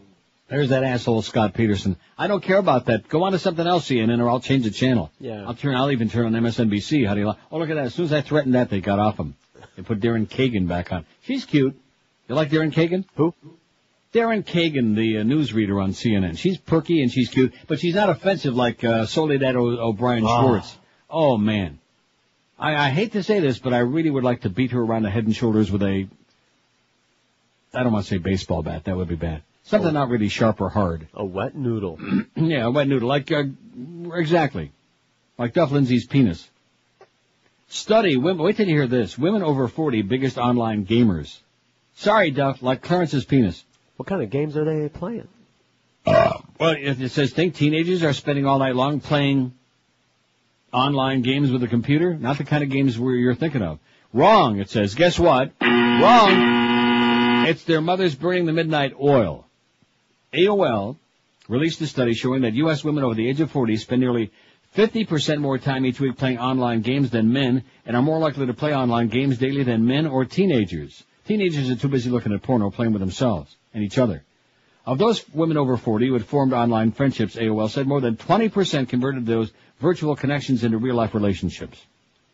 How do you like that? Fueling the arguments of those who say that gaming takes away from other activities, 44% of the women over 40 who responded to the survey said they spent less time watching TV or movies, reading, or being physically active because of their game play. They're playing the wrong kind of games, guys. They're playing online. They're punching their guts out. They're gambling away the goddamn bread money, which is good because bread will kill you. See, this is the new battle. It's really almost hysterically funny. The starch people. You got the SS, the super starch people, against the Atkins people, and never the twain shall meet. And then, of course, to sweeten the pot a little bit, you throw in the PETA people. And you got a real brouhaha is what you got going on now with the Atkins. Oh, he weighed 400 pounds. He weighed 600 pounds. He was a big fat slob. He had a bad heart. He had, all this other stuff. And then we find out that this was all generated by the PETA people. And, of course, dutifully, every newspaper, every wire service, they put this on there. Oh, Dr. Atkins was a fat pig. His diet's a bunch of quack crap. Too late. Everybody knows it works. Everybody who is into it. But don't confuse the PETA people with that, because the Atkins diet involves meat, animals. Oh no, dead animals. And you got to be a vegetarian or they get all pissed off and they'll come out to your home and beat the crap out of you. WQAM, hello. Yes, Neil? Yes, sir. Yes, I just want to have these two on your poll, either Kids or Bully, which was easily the most depressing movies I've ever seen. Okay. Okay? Thank you so much. You, they were both recommended by the most depressing person we've ever met in that studio, as a matter of fact, who's not there no more. Hola. Him. Now, see, I'm trying to be a nice guy, which I'm not, but I'm trying to be a nice guy. And these people, why won't they stop? They can't. I guess we should commend them for at least cutting it down to a pair, to two. And for calling it all and participating and all that. What do you mean by that? Well, they could just not call. Not come up with something. My point, let me say it again. Let me read the question again. This is my bad. I should be reading the question over and over again. In fact, if I read enough times, it'll be 2 o'clock. I'll go home. Woo! What was the most depressing movie ever made? Not what are a couple of the most depressing movies ever made. Not what are 15. Not what are 10,000. I mean, they mean well. I appreciate it, like Lassiter used to say. And look what happened to him. That's what you say, but then this is what they hear. Every time. Not Every just time. today. No. I mean, Manishtana Halala Yurzeh. Here's what they hear. What? Name all the movies you can name. Okay. That should take us till what? Middle of next year? Right. 232 votes. And so far, Requiem for Dream 38, Terms of Endearment 27, the most depressing movie ever made, Midnight Express 25, Philadelphia 19, Sophie's Choice is tied with Midnight Cowboy 14, Casualties of War 12, Looking for Mr. Goodwrench 11, and after that, single digits. And Deliverance still has only 8, even after I tried to goose it up with that Bob and Tom bit. Sorry about that. I tried. It was pretty depressing. In fact, as the movie went on, it got more and more depressing. Just ask Burt Reynolds. Yeah. Ask Rod. Don't tell me. Ronnie Cox. Very good. Right? Yes. Well, let's see. Who else was in that movie? Ronnie Cox, Burt Reynolds, right. John Voight, and Ned Beatty. Right. And Leave anybody out? Banjo Boy. Oh, and Banjo Boy. Our favorite. Who was loaned to the producers of that movie by the Beasleys. 19 till noon at 560 WQM. Speaking of strange people, Fat Boy came in the studio real early today to a meet and greet, and he said 2 things. First was, "Hiya, Pally!" And the second thing was, "Hey, how you enjoying that great dial mattress?" And down there in my house, of course, I've had a dial mattress for years. You ought to be doing the same. President's Day is just a few days away now. It's coming up Monday. Every year President's Day, I don't know why, but it's just a yearly event that the bedding and department stores run those big phony ads for mattresses. It's a tradition. And they're phony as hell because they double the price, then they cut it in half and say, "Hey, guess what? What a deal this is. We're giving you half off." Wrong. If you want real rock-bottom, unbeatable prices on the best mattresses going, do what I've been doing for years for a coon's age. Make the one simple call to dial a mattress at 1-800-MATTRESS. No phony sales, no bait and swish. Just everyday rock-bottom prices on the best mattresses you'll find anywheres. They got them all. They got Sealy, Inserta, Simmons, King Coil, Tempur-Pedic, which is fantastic, and now Stearns and Foster Hewitt. Choose from dozens of models at low everyday discount prices. Speaking of Foster Hewitt, I wonder if that game is on in an hour. Oh, it is. They're in a break. You can rest easy and enjoy a great night's sleep for years to come when you call Dial a Mattress. You don't even have to leave that house. Just make the one simple call. And keep in mind, only Dial a Mattress lets you choose a 2-hour delivery window that meets your schedule when it's convenient for you every day, 7 days a week from 8 a.m. till 10 p.m. With low prices, same-day delivery, free setup and mobile, it's easy to see why Dial a Mattress is ranked the best in the universe in customer satisfaction. So do what all the smart people at QM are doing, and even some of the dumb ones. Make that call, 1-800-MATTRESS, 1-800-MATTRES, or online you'll find them at mattress.com. Live and local. This is Sports Radio 560. QAM. How young is too young? I've been everywhere, man. I've been everywhere, man. Travel and had my share, man. I've been everywhere. I've been to Reno, Chicago, Fargo, Minnesota, Buffalo, Toronto, Winslow, Sarasota, Wichita, Tulsa, Ottawa, Oklahoma, Tampa, Panama, Mattawa, We're going to South Carolina and Oklahoma and Arizona and North Dakota and New Mexico and Texas and New York. I've been everywhere, man. I've been everywhere, man. We're going to California and New York. We're going to South Dakota and Oregon. Travel and had my share, man. I've been everywhere. And North Dakota and New Mexico. I've been to Boston, Charleston, Dayton, Louisiana. And Oregon. We're going to California and Texas. Santa Fe, Tallapoosa, Glen Rock, Black Rock, Little Rock, Austin. We're going to South Dakota and Michigan. Grand Lake, Devils Lake, Crater Lake, Deep Lake. I've been everywhere, man. I've been everywhere, man. Travel and had my share, man. I've been everywhere. And then we're going to Washington, D.C. to take back the White House. Yeah! 11:47, 13 till noon at 560 WQM. Willie Williams show at 2 this afternoon till midnight. Now, did you just email me a picture of Sofia Coppola? I didn't mean to if I did. Sofia Coppola? Yeah. Why would I do that? I don't know. Anyway, the debate over Dr. Atkins' popular high-fat, low-carb diet flared posthumously yesterday when it was learned that Atkins himself was a bloated 258 pounds at his death. And I'll say it again, the people promoting this are the people, the anti-meat people. They're having a nervous schmidt because more and more people are turning their back on carbs, including bread and pasta and things like that, all of these things, and they're eating meat, which is the staple, of course, the heart and whole and soul of the Atkins diet. A city medical examiner's report filed after Atkins' 2003 death from a fall showed the 6-foot doctor was at a weight normally considered obese. The only problem with that, of course, is because he was in a hospital for, 9 days? And they were putting all them fluids into him. And, of course, he wasn't getting rid of it because he was in a coma. Oh. And so they claimed that he gained 60 pounds in the 9 days, which sounds like a lot, but when they're pumping you full of fluids all the time, you puff up like a bufo toad. The Atkins Physicians Council said the carbohydrate-shunning doctor gained more than 60 pounds through fluid retention in those days he spent in a coma before dying last April after slipping on an icy street and hitting his head. Atkins weighed 195 when he was admitted. So let's see, 6 foot tall, 195. He's a little bit overweight, but he certainly wasn't enormous, okay? He wasn't gigantic. He wasn't humongously overweight. What difference overweight. does it make if he was? It doesn't make any difference because, like I said, the diet originally came out back in the 70s when he wasn't even overweight.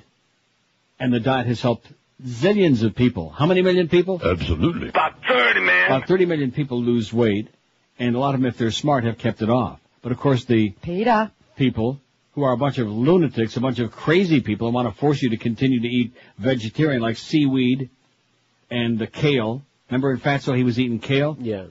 Lasagna for you, chicken and kale for me. Remember that? Yeah. Kale. What the hell's kale anyway? It's a bunch of weeds. Oh, I see. You know your weeds. Right, yeah, greens, like chitlins. You know your chitlins. I thought that was guts. Critically ill patients, when sustained on fluids in a hospital, gain a lot of weight, said Dr. Stuart Traeger, chairman of the Atkins Physician Council. He was grossly swollen, so much that his family and associates barely even recognized him. Now, the medical examiner's report also noted that Atkins had a history of heart trouble, including congestive heart failure and high blood pressure, but the doctor's he talked about it on Larry King, long before his death, about the fact that he had his heart problems stemmed from an infection, cardiomyopathy, an enlarged heart, That's what he and said. a viral infection. Not because of his diet or an oil-clogged artery, stuff like that. But now every newspaper, like I said, you put out a little bit of truth, like his name and the old pictures. Oh, that's Bob Atkins. Look at that. He was fat. Because what they want to do is they want to poo-poo it. Peter. Is sucking him into it. And, of course, they're being helped out by another unctuous group called Physicians for Responsible Medicine. You know, anytime I hear responsible physicians, to me that's an oxymoron, especially in Florida. Responsible physicians, my ass. Bunch of pill doctors. Hey, write a bunch of prescriptions for Zocor, okay? We'll send it to Bermuda. They're still doing all the same crap they've always been doing. I'm telling you, there's nothing any different. Physicians for Responsible Medicine, the group that released the report and promotes a vegetarian diet, just like Peter, acknowledged that fluid retention may have been responsible for some of his weight, but probably not all of it.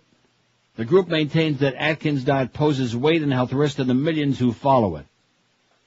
How do you like that? And on this goes. In April 2002, a year before he died, Atkins issued a statement saying he was recovering from cardiac arrest related to a heart infection he had suffered from for a few years, and it was in no way related to diet. Like I said, he was on with our close personal friend, the Kingmeister. One doctor not connected to the case said extensive weight gain indeed can occur in comatose patients, especially those with heart trouble like Atkins. It's certainly possible that in an effort to try to resuscitate him, they keep giving him more and more fluids, and essentially he keeps them in the body, said Dr. Schmendrick of Mount Sinai Hospital, Mount Sinai, New York. Well, his name was some long Jap name. I don't know. How do you like that? 5670560, pound 560 on the AT&T and Verizon Wireless line. Period point on the Roberts goal to tie the hockey game. How do you like that? Less than a minute to go. FCC is, I told you the hearings are going on today, they want the halftime tape. Is that incredible? Yes. Everybody else has got it. Everybody in North America and even people in Europe have got it. But the FCC wants it. They've asked CBS for a tape of its heavily criticized Super Bowl Sunday halftime show. And is moving with unusual speed as the agency chairman has taken the rare step of personally directing the probe. He's sticking his nose into it. He's got the tip of his nose right on Jackson's boob. Right up Justin's rectum ass. The agency will determine whether the halftime show violated indecency standards when singer Janet Jackson's right breast was briefly exposed. The FCC's Enforcement Bureau faxed its initial letter of inquiry to CBS on Monday, which acknowledged receipt yesterday, said it intends to respond thoroughly and quickly. FCC Chairman Michael Powell is pressuring the agency's Enforcement Bureau to move swiftly. Now, he is pissed off and fired up. They want to know who was in charge of the show. Did they know if the content was scripted or impromptu? Who, if anyone, authorized the content? Now, do you think anybody's going to say, oh, yeah, we knew all about it? That was my bad. Yeah. Oh, yeah, it was part of the script, part of the deal. It was just bad judgment on our part. Is anybody going to say that? No. I mean, talk about a bunch of window dressing, man. Talk about a bunch of poop and caca, as somebody I know would say. What kind of crap is that? Caca. Poop. Wow. WQAM, hello. Hello. Yes, sir. Possible to get on before noon, or is there a long way? You're on right now. You're it. Cool. Is this Go Neil? ahead. Yes, sir. Okay, I've got a vote in your poll. I don't know if it's been mentioned because I just tuned in a few minutes ago. Okay. But the House of Sand and Fog is got to be the most depressing movie in years, even though it's a fantastic movie. But it is. You're going to walk out of there and you won't want to eat food for hours. It's such a down movie. The House of Sand and Fog? Yeah, it's with Ben Kingsley, who gives a fantastic performance. But yes, he is. It is so depressing. Okay, thanks for the good news. I'm going to go see it right after the show. Please, bye. Thanks. House of Sand and Fog. Oh, another one that's got to be really depressing is what about Train Spotting? Isn't that depressing? Unless, of course, you like that stuff. Yeah, it's depressing, I reckon. Not good enough to be on the list, though? Sure, why not? 5670560, pound 560 on the AT&T. I was just joking about Sofia Coppola. That young lady looks a little bit like her, has a much lovelier nose. Scared me. What do you mean by that? You Well, are so slow. It's just I was amazing. doing something to in my me. sleep again. I think that bad bowel movement you had this morning is a bad. No, I don't want to It was it's a being good- in that studio. good You're starting bowel to get this crap. Was it good? It was great. You better talk about it right now and before that meeting ends. It was so antiseptic. I almost didn't WQAM, have to hello. wipe. But talk to Josh about it, not us. WQAM, hello. So anyway, Josh. Hello. Yes, sir. Hey, Neil. Yes. Hey, what's up? How you doing? All right. Most depressing movie. Does this also count like as independent film, like maybe Spanish film with like English subtitles? Well, I mean, if nobody ever heard of it, it's not going to do too well in the poll. You know what I mean? Okay. Well, the most depressing movie I've ever seen is called The Lovers. Okay. It's 1992, and it was made in Spain, and it's got English subtitles. That is the most depressing movie that I've ever seen. If Okay. Huh? I said thanks a lot and have a great Okay. day. 5670560, The Lovers, okay? Nobody's going to vote for it except him, but that's okay. That's what we're asking a question. He gave us only one, solamente uno, right? Right, we'll take it. What was the most depressing movie ever made? And I'm telling you right now, of course I could be wrong. I've been wrong every day in my life, but I don't think they're going to beat Sarah. No, they're not going to. And this is certainly Sarah's- valid. Speak to us, Sarah, please. Say something.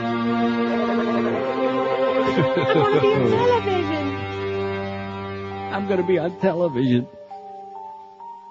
Please tell me when. It's a beautiful thing. Red dress. The fact that Miguel didn't like that movie fits in so perfectly, with his problems. 4 minutes till noon. He's a great kid. He's looks great. All the other stuff. He's very gung-ho. He's enthusiastic. I love him, but he's got some. He needs a lobotomy. He really does. In fact, maybe we can give him that shock treatment that Sarah and Sheridan are getting. He's young yet. Give him time. Is that what it is? Yeah. Young and hung? I don't know about that. And full of fun. Well, maybe somebody in the building will find out. Ask Freaky Carlos. He's probably been checking. Although he did preg up his wife, so it must be...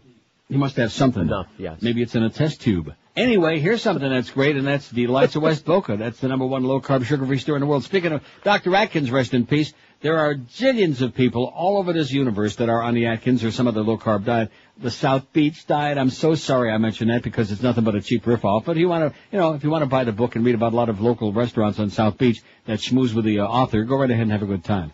Anyway, they've got over 1,000 low-carb products in this store, which is going to help you stay on your low-carb diet because it gives you the variety you need. It gives you some items with some taste instead of the same boring meat and cheese and seafood and meat and cheese and butter and bacon and that stuff. At Delights, they got breads and bagels, cookies and crackers, chips and brownies, chocolates, ice cream, pasta sauces, ketchup, cheesecakes, and tons more. At Atkins, right? At the Delights, they offer you the widest selection. They're open every day, 7 days a week from 10 to 10. You can sample anything in the store before you buy it, and their staff knows the Atkins diet and all the other low-carb diets inside and out. And all the Atkins products, they got the biggest selection anywhere, and they're on sale all day, every day, even on Purim. So if you want to head for the number one low-carb, sugar-free store, this is it. Make no mistake about it. Delights of West Boca. You'll find them on the northeast corner of Glades and 441, right next to prestigious Boston Market, or call them toll-free, 1-877-LOW-CARB. That's with a W. LOWCARB, or on the web it's lowcarb.com. Don't forget there's only one Delights of West Boca. It's your official Atkins Rest in Peace retail center. Live and local. This is Sports Radio 560.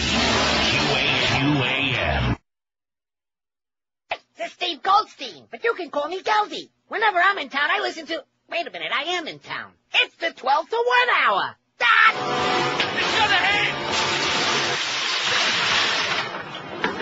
Water, 14 feet above the keel in 10 minutes. Looks like I picked the wrong week to quit smoking. In a 4P, in all 3 holes, and in boiler room 6. Looks like I picked the wrong week to quit drinking. When can we get underway, damn it? Get that finger out of your ear. You don't know where that finger's been. That's 5 compartments, and it looks like a big Tylenol. She can stay afloat, with the first 4 compartments breached, but not 5. It happened to Barbara Stanwyck. Not 5. Looks like I picked the wrong week to quit amphetamines. The water will spill over the tops of the bulkheads. There's no stopping it. Nick, Keith, Jared, there's a fire in the barn. From this moment, no matter what we do. Me, John, big tree. Titanic will founder. I just want to tell you both good luck. We're all counting on you. Well, I believe you may get your headlines, Mr. Islay. There's a sale at Penny's. Jack, I want you to draw me like one of your French girls, wearing this. Where did you get that dress? It's awful, and those shoes and that coat. Jeez. 12:02 at 560 WQAM. Well, the reason I play that is somebody said Titanic. And that was kind of like a twofer on that bit. Well, I got the winner right here. Nobody's going to vote for it because nobody has seen it, and you know what? It's a good thing. Mike, you got the winner. The most depressing film ever was Death in Venice. Ever see it? No. Don't. Okay. Well, it's a fag thing. Okay, safe. Oh, it is so depressing. At the end of that movie, you just want to blow your brains out. It's about this old queen, and he's in Venice, Italy, and he sees this young, very feminine-looking boy who's there with a teenage kid about, 14, 15. I'm already disgusted and depressed. Who's already there. He's there with his parents, and they're on this fancy hotel on the beach. And he keeps eyeing and oogling, and nothing ever happens. And then he goes down to the beach and come to find out that the young kid's got a boyfriend who's even a little more fey than he is. At any rate, and he, in the end, he dies, of course. I'm telling you, I'm spoiling the end for you because no, you're not. I don't want you to see it. It's very depressing. It's morbid. It's sick. Death in Venice. You got the winner, Mike. Nice job. Boy, you got faxes up the ass here. Yeah, and they're still coming out here. Wow. They're coming out of your ass? By the way, one copy's enough, thank you. I've seen a lot of depressing films, says this one, almost all on your current list. But as far as fiction goes, the clear winner of a film 2 years ago called The Gray Zone. Well, Death in Venice was the gay zone. Well, this one is called The Gray Zone. It tells the based-on-truth story of the Sonderkommando squads at Auschwitz. These were the Jewish prisoners who, in exchange for an extra 3 months of life, worked for the Nazis. I wonder if Dick Cheney supervised. They didn't kill or torture other prisoners. Instead, their job duties included the following: leading the new arrivals to the gas chambers with soothing lies, emptying the gas chambers after the mass murders, pushing the bodies into the ovens and dumping the ashes into the river, and you thought your job sucked. It has Harvey Keitel, Mira Sorvino, Steve Buscemi, Natasha Lyonne, and David Arquette in the cast. It's called The Gray Zone. It's on HBO 2 this month, a couple of more times. It says, I recommend hiding the razor blades before watching. Thank you. Also, Jerry Bonita Springs says, I'd like to suggest the hours for today's most depressing movie pool, starring Nicole Kidman, Julianne Moore, and Meryl Streep. There she is again. Your favorite. Yeah. As 3 disturbed women in 3 different decades. They all were affected by the writings of Virginia Woolf, played by Kidman. A very disturbing and depressing movie. Morbid and depressing. Thanks, Jerry. Mike says, a low-budget film that debuted in the 80s called The Last American Virgin. The title is misleading. Perhaps George may recall. You recall? Yes, and they're absolutely right. Boy, howdy, depressing. It says, I was 8 years old at the time, was just devastated by the ending. In short, it features a teen who supports the young lady he loves, who happens to be pregnant by the high school quarterback. It wasn't Willie Williams. The supporting teen pawns his he was not a quarterback. The supporting teen pawns his personal belongings, relinquishes his savings, and pays for the abortion. He provides undying spiritual and emotional support to her, and the two begin a relationship. Ultimately, the movie ends at a party with the young woman ungratefully kissing the teen who impregnated her, leaving the other young man devastated and heartbroken. Sure. Says, usually movies end happily. This one did not, and I remember it still, says Mike. Depressing and hitting damn close to home for a lot of us. Oh. Rick says he's got 2. Well, the second one, he can't remember the name. That's good. Coming Home with Bruce Dern and Jane Fonda. Well, who the hell would want to come home with either one of them? Well, maybe Jane Fonda if she'd keep her trap shut, I guess, huh? Hey, we got topless pictures of her. Well, that's coming soon. Squirt, squirt. Ted Turner will be pissed. Well, he don't care anymore, I guess. Hector says that my most depressing movie oh yeah, this is a good one, Love Story with Ryan O'Neal, and don't tell me. I can see her right now. What happened to her? Muhammad Ali McGraw. Whatever happened to Ali McGraw? She got old and married somebody. Oh. I mean, I think in the other order, though. And who else was in that? Ray Milland played the obnoxious father. Remember that? No. You don't remember Ray Milland? No, I don't remember that movie. I think I was 5 yeah, when he I was saw it. an asshole, man. He was great. Let's see. Nancy says, my friend's most depressing movie was JFK. Mine was What Dreams May Come with Robin Williams. Oh, any movie with Robin Williams. Except Dr. Patch, whatever that was. What was that movie? Patch Adams. Patch Adams. Was that? He was Kinder Grizzly. Are you sure we can say that? I'm going to have to start today, okay. Before the meeting ends. You know, the one with Greg and Joe Rose? Also, Nancy says, I had to have my miniature oh, I'm so sorry, Nancy. Had to have my min pin put to sleep last week. She lived, is this on the original facts like this? She lived something, and I can't read that one sentence. I guess. Thought you'd appreciate that. You're the best. She lived, I just can't read that sentence there. It's messed up on the facts. Sorry, Nancy. Nothing like a min pin to keep you on your toes all the time. They're great. I'm going to say it again. Jason Williams. should be put to death right now. Forget the trial. Forget all that chazarai. I wonder what they're doing on court TV. Are they doing Jason Williams or what? Sorry about that. Okay, good humor, yeah? Anyway, all right. So, It's the Jason Williams trial, and they're yucking it up. Milhausen. I don't know how I can mix up those names, okay? You got it. Okay. So now, do you go right or do you go left? Actually, And they're just yucking it up like some big funny is going on there. Meaning went right, and we went left because Milhausen was driving, and he thought that was the exit, and they were going the wrong way. I want them to fry his ass on worldwide TV, right at the stroke of midnight tonight. Stir fry. John Steinbeck's The Grapes of Wrath, quite a depressing film. Great book, depressing. Well, the whole story is depressing, right? Yes. Maribeth says my poll suggestion is Papillon with Steve McQueen and Dustin Hoffman. Thanks, Maribeth. Got a nice note on here. Titanic. Chris said Titanic Dick or whatever that bit is we got. Titanic. Lynn says Cuckoo's Nest. Everybody's in on this today. Yeah, nice going, Sean. Great poll. 20 faxes on it, too. On what? Cuckoo's Nest. Oh, yeah. Well, it was depressing, but it was also, I don't know. It was, you're right, it was very depressing. It was bittersweet, but depressing overall. Although I liked it when the Indian was chewing the gum. Juicy fruit? Juicy fruit. You sly son of a bitch, Chief. Let's see, The Crossing Guard with Jack Nicholson. Everybody loves Jack Nicholson. He's him. The Crossing Guard, directed by Sean Penn. It says gut-wrenching. It says chronic factor Todd in Hollywood, who's got the hots for Julia Yarborough on the WB News. Let's see. Oh, Earl, one of our blacklisters, was the one who sent Philadelphia before with Tom Hanks and Denzel Washington. Thanks, Earl. So there you go. That takes care of the faxes. God almighty. We're going to have a zillion. How many thousand names on here? About 30, man. A lot of depressing movies, okay, that didn't end exactly the way George wanted them to. Right. How's Magnolia? I don't think anybody has seen Magnolia. It's too long. A couple people have seen it, and then they told everybody else how bad it was, and so nobody saw it anymore.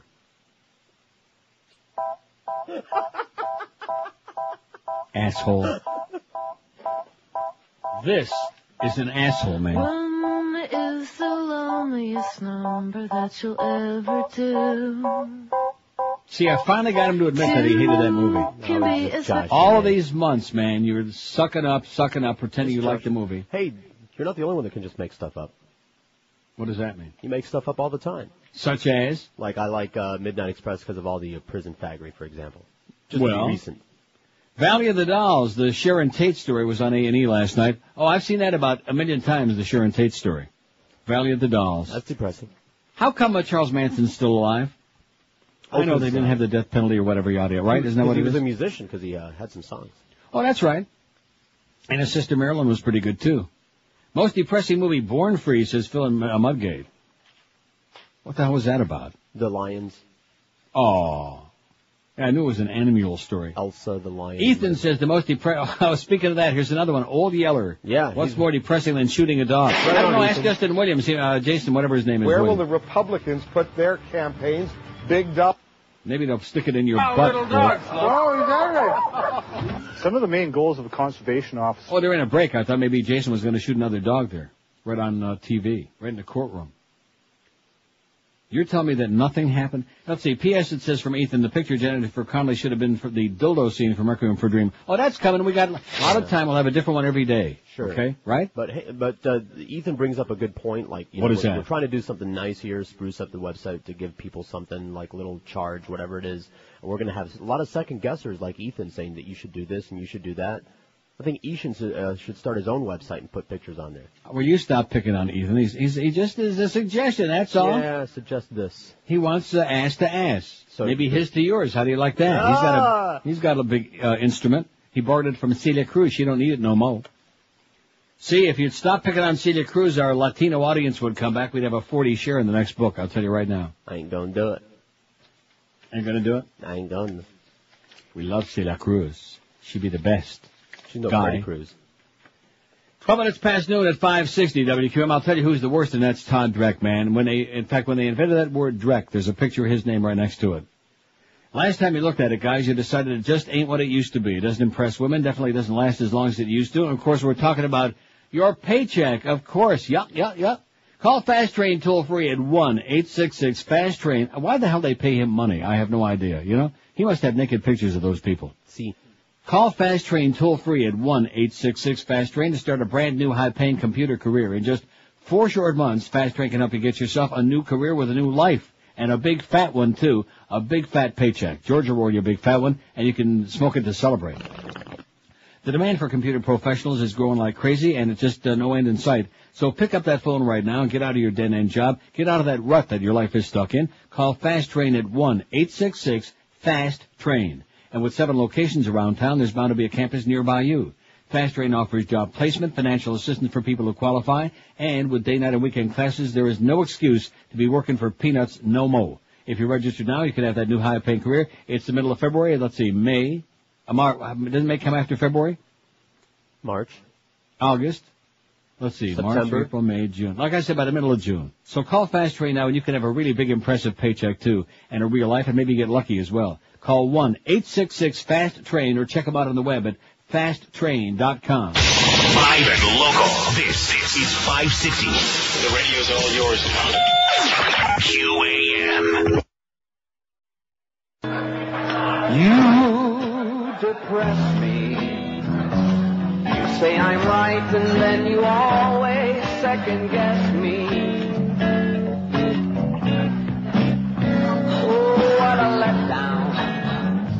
You call my hand before I even get my bet down. And when I'm always on the make, you seem to get a bad headache. Oh, and you depress me. So why am I in love with you?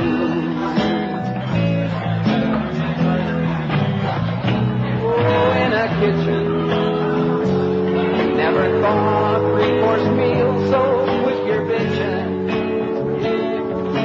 Quit your bitchin'. When there's trouble, I can count on you to lead me on the double.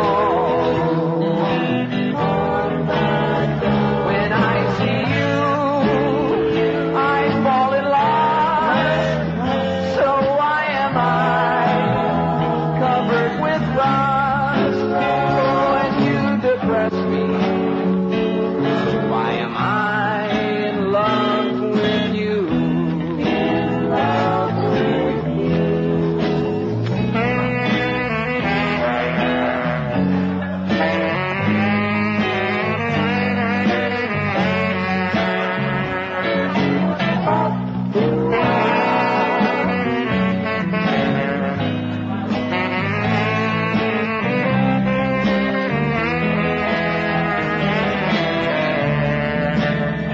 When I see you, I fall in love. So why am I covered with rust? Oh, and you depress me. So why am I in love with you? All right, everybody, come on. You depress me. You say I'm right, and then you always second guess me. Oh, I'll be leaving. I'll even give you back your car and call it even. When I'm alone and by myself, you stare at me from on the shelf. Oh, and you depress me. So why am I in love with you? All right. All the depression all the time. 20 past noon. You're welcome. No problem. 20 past noon at QAM. Captain Corelli's Mandolin with Nicolas Cage and Penelope Cruz and Celia Cruz. It says, I wanted to blow my brains out. Then we got Manny from Miami. Says, one of the most depressing films I've seen is that City of Angels starring Nicolas Cage and Meg Ryan. An angel gives it all up, becomes a human so he can be together with Meg, and after one night of passion, she goes off and gets hit by a truck while riding her bike. It says, wait, come to think of it, Meg Ryan getting hit by a bike or by a truck, maybe I should rethink that. Sounds like a comedy. Yeah.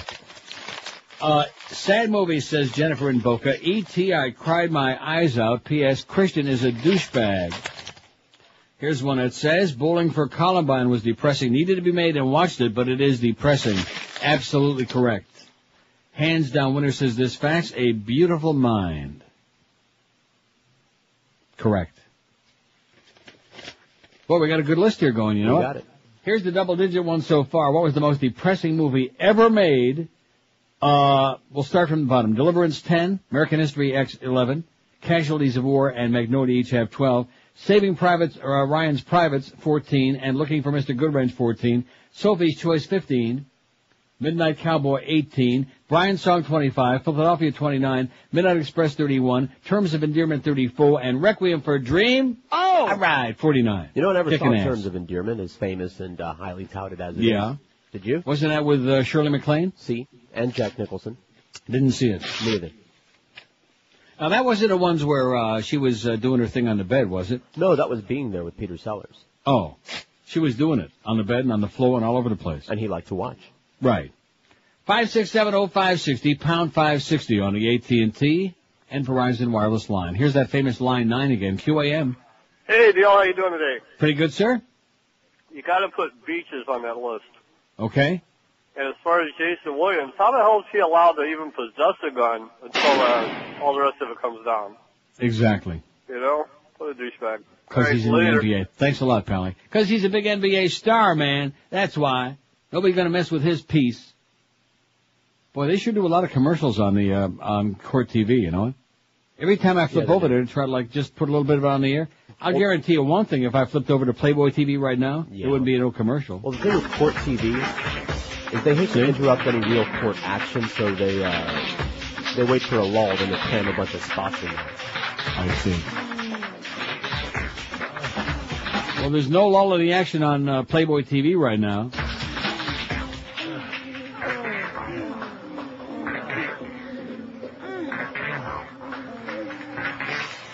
This is probably the last day you'll be able to hear any of the audio from Playboy TV, even the music, because Michael Powell is going to be really porked off when he finds out about this.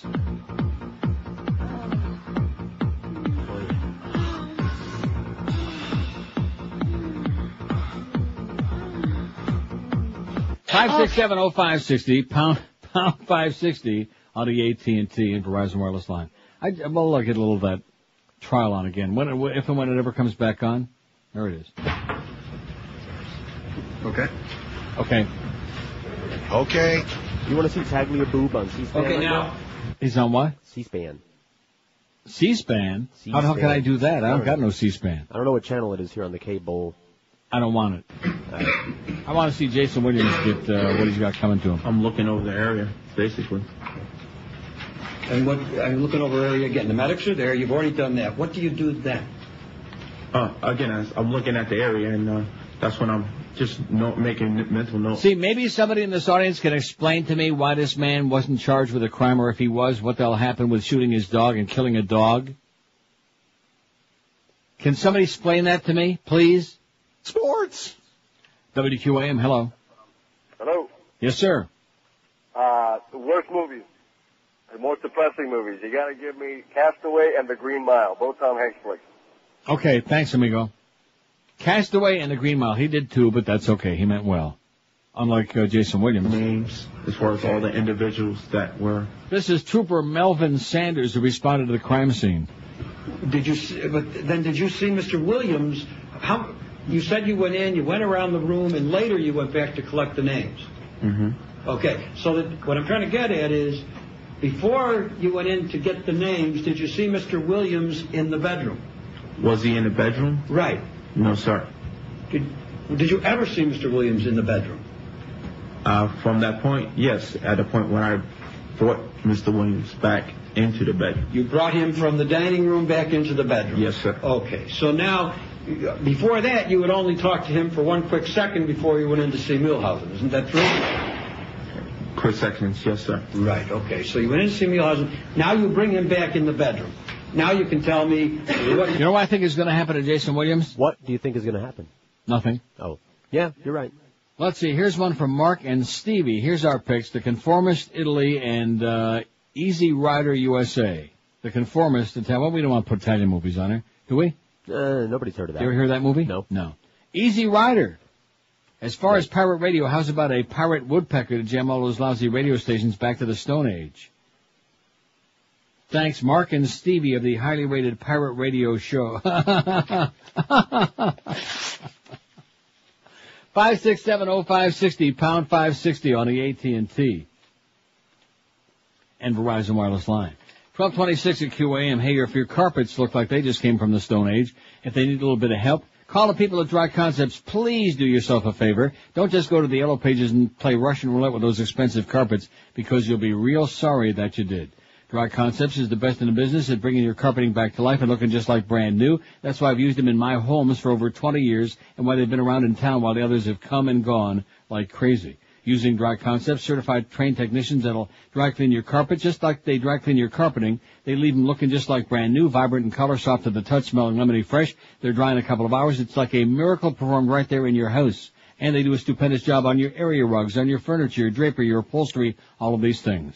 And when you call Dry Concepts next time, be sure and ask them to put you on your standby list. You can save 15% on your next carpet cleaning with Dry Concepts. They give you a guaranteed written price up front. They do the most phenomenal job ever seen by man. How can you beat it? What's not to like? Call them at their toll-free number. You'll thank me for turning you on to Dry Concepts. They're the best in the world. Call toll-free 1-800-248-5071. That's 1-800-248-5071, or check them out on the web at dryconcepts.com.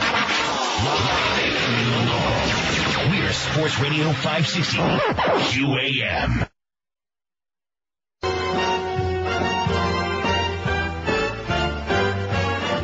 Showed her right melon, and man was it great. Had an areola like a big dinner plate. Janet's right tata grabbed every headline. Wonder if she'll help CBS pay the fine. First she denied it, said it was a mistake, a costume malfunction, said Justin Timberlake. But now they've admitted they flashed for the tube. It'll be the Super Bowl, remembered for the boob. Absolutely. The FCC says it was indecency, soft pornography, big yip, one nip. I'll never forget that infamous tug. I'll remember this game for seeing Janet's jug. All right. 12:32. Oh, I love those abrupt ones, man. They just make my kishkis twist. Lobbying heats up as Massachusetts prepares to take up gay marriage ban. As the hours tick down, the lobbying at the Massachusetts State House ratcheted up, all in an effort to sway lawmakers on the brink of voting today on a constitutional amendment that would ban gay marriages. There's only one problem with all of this. You know what that is? What's that? If they pass this constitutional amendment, it would begin in Massachusetts in 2006. According to the state Supreme Court ruling, the gay marriages can begin in May. So there are going to be people getting married between May of this year and 2006. And what happens then? Annulment, or something new. I see. That's even worse than annulment. A joint session of the House and Senate and the Constitutional Convention begins this afternoon, just a week after the state's highest court ruled that nothing short of marriage will be legal under the current Massachusetts Constitution. Already by this morning, the antennas and satellite dishes of more than a dozen TV trucks lined streets on Beacon Hill, and busloads of people on both sides of the issue began flocking to the State House. Civil marriage is a civil right, proclaimed a banner from the Unitarian Universalist Association. Chants of "Hey, hey, ho, ho, homophobia's got to go." Don't you love those chants? Hey, hey, ho, ho. What do we want? When do we want it? Stick it up your ass. Next to the group was one woman who held a poster that said, "Honor thy father and mother, your mama." A handful of opponents to the amendment stood in front of the State House steps, receiving an occasional honk from passing cars, from honkies in cars. I'm against discrimination in any form. I don't care if you're purple, green, yellow, polka-dotted. We're all tax-paying citizens with rights, said Karen Doyle, 49, of Andover. James Miola, 57, of West Boylston, a healthcare administrator in a pinstripe suit with a tie, with Bible passages printed on it, was one of the people who were selected to sit in the House gallery during the debate. He's wearing a tie with Bible passages on it. I wonder what side of the issue he's on. He said, God has laid down the moral absolutes for all mankind in His holy scriptures, and the cornerstone of civilization is the institution established by God called the family. He warned that if man stops following the moral spiritual laws established by God, judgment will come just like Sodom and Gomorrah. Who are they? Couple of geeks. Couple of fags. The court's original landmark ruling in November and a follow-up advisory opinion last week intensified efforts to place a ban on gay marriage in the books, all while scores of same-sex couples across the state prepared to begin taking wedding vows as early as mid-May. The latest maneuvering came yesterday afternoon from a bipartisan group of state Senate leaders who sought a middle ground, proposing a compromise that would ban same-sex marriage but establish civil unions. I don't know why they're wasting their time with that, because the court is going to say, they already said they ain't going to cut it. Ain't going to cut it. And, of course, the Republicans are salivating on this because they're just waiting to hang this like an albatross around John Kerry's neck. You know that, don't you? It's going to backfire. And, speaking of that, speaking of good, friendly Republicans, President Bush plans to endorse on the national level a constitutional amendment that would define marriage as the union of a man and a woman in response to that Massachusetts court decision requiring legal recognition of gay marriages in that state, key advisors said yesterday. Bush plans to endorse language introduced by Representative Marilyn Musgrave, Republican of Colorado, that backers contend would ban gay marriage, but not prevent state legislatures from allowing the kind of civil unions and same-sex partnership arrangements that exist in Vermont and California. Bush has moved incrementally over 7 months toward embracing a ban on gay marriage, and advisors said he will clarify his position with a public statement shortly. We'd like to see Congress take it up, and the President will be supportive, a top Republican official said. We would like to see both chambers act sooner rather than later. Bush's move could put cultural issues at the forefront of an election year that's been dominated by economic and national security issues. That's right, he sure as hell wants to talk about this a hell of a lot more than that failed Iraq attack and about the economy and all them 3 million lost jobs. And all those lies, all of these things. And Enron, all of these things. The White House strategy designed to minimize alienation of moderate voters calls for emphasizing that Bush is for traditional marriage, not against gay people. Oh, no. Opinion polls have found widely varying support for a constitutional amendment depending on the way the question is phrased, suggesting that voters have ambiguous feelings on the subject, and maybe they have bigger fish to fry, you know what? Republican officials said Bush's decision to proceed now was driven partly by his desire to start the general election campaign on a fresh issue, in other words, bigotry, at a time when his credibility has been battered by questions about pre-war warnings of unconventional weapons in Iraq, as well as gaps in documents about his National Guard service. Never even talked about that, did we today yet? No, not yet. Well, those documents they released yesterday proved nothing. Oh, come on. And I'll say it again, the people who were there in Alabama and in Houston, where he contends that he fulfilled his guard duty, they don't remember him being there any more than they did yesterday or a week ago, circus, or any other time before they came out with these documents. That sounds like duty. All it proved was that he got paid. Well, what the hell does that mean? Does that mean that he was there? No. Does that prove anything? No. That he actually showed up? No. In addition to which, it doesn't address the lie about leaving early to go to Harvard Business School, law school, because he didn't do that till a year later. What about the honorable discharge? Yeah, that's right. That proves it to me. I had one the other day. The fix was, I had one this morning. It was very honorable. Well, I didn't have that kind. Here's a fax from Rick that says the most depressing movie I've ever seen would be The Professional, starring Jean Reno and Gary Oldman. If you haven't seen it, lock up all the knives, guns, and anything with a point, not to mention nailing down all the windows. Well, there's Colin Rowland. I spent days out with the best of our analysts, with Director Tenet, with Deputy Director McLaughlin, out at the CIA, going over the case. And duck hunting, no doubt, with the Vice President. It says, I was watching the morning show on CBS. They interviewed Dr. Rice and just had her on the ropes with all the questions about Bush. What really got to her was the poll showing 55% of Americans not trusting President Bush. Her only answer was that Saddam was a very bad man. I fell off my chair and pooped my points, Rick says. How the worm has turned. I guess the media's starting to realize the jig is up and trying to cozy up to the Democrats now. Say that. Whichever way the wind is blowing. What? Can't say that word.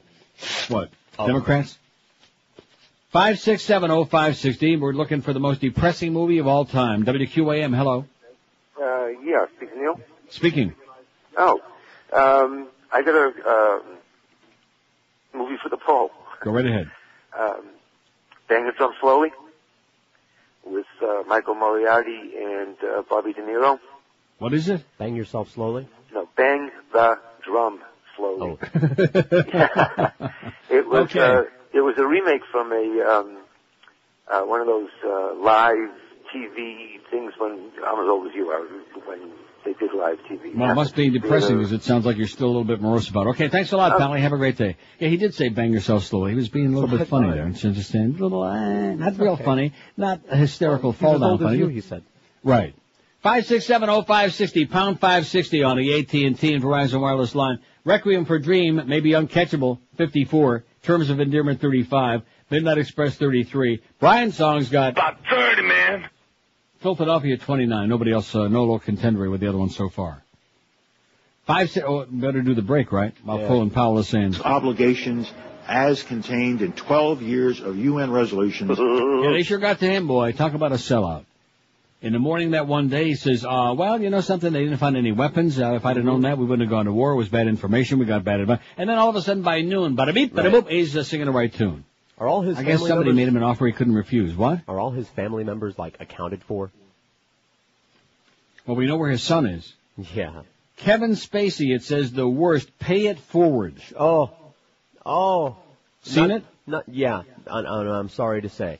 Not only does it fit the list, but it's just one of these movies like El Norte, which is just nothing but the entire length of the movie a setup for a giant, kick in the stomach. Yeah. And everybody's touting, it's such a great movie. It's criminal. But it sucked? Oh, harshly.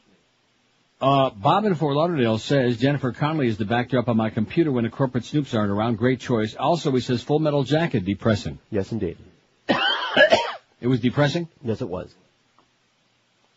How about the one that Sheridan's wearing on Passion, the Full Metal Straight Jacket?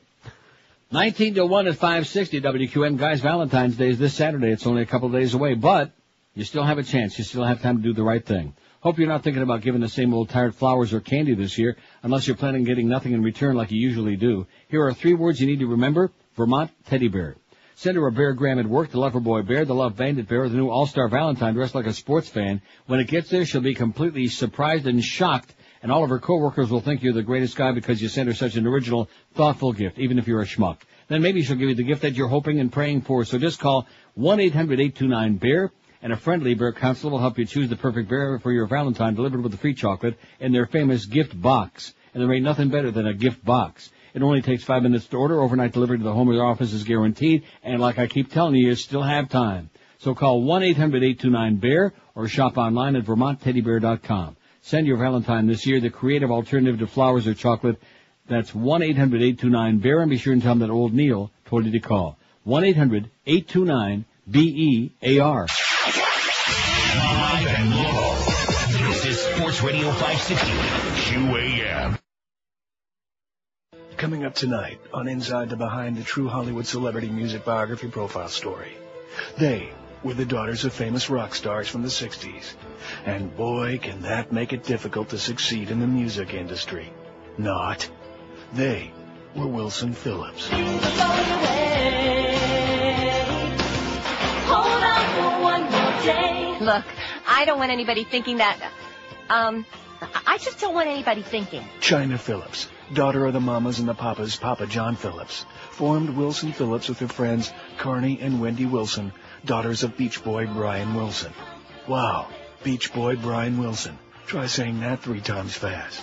Beach Boy Brian Wilson, Beach Boy Brian Wilson, Beach Boy Brian Wilson.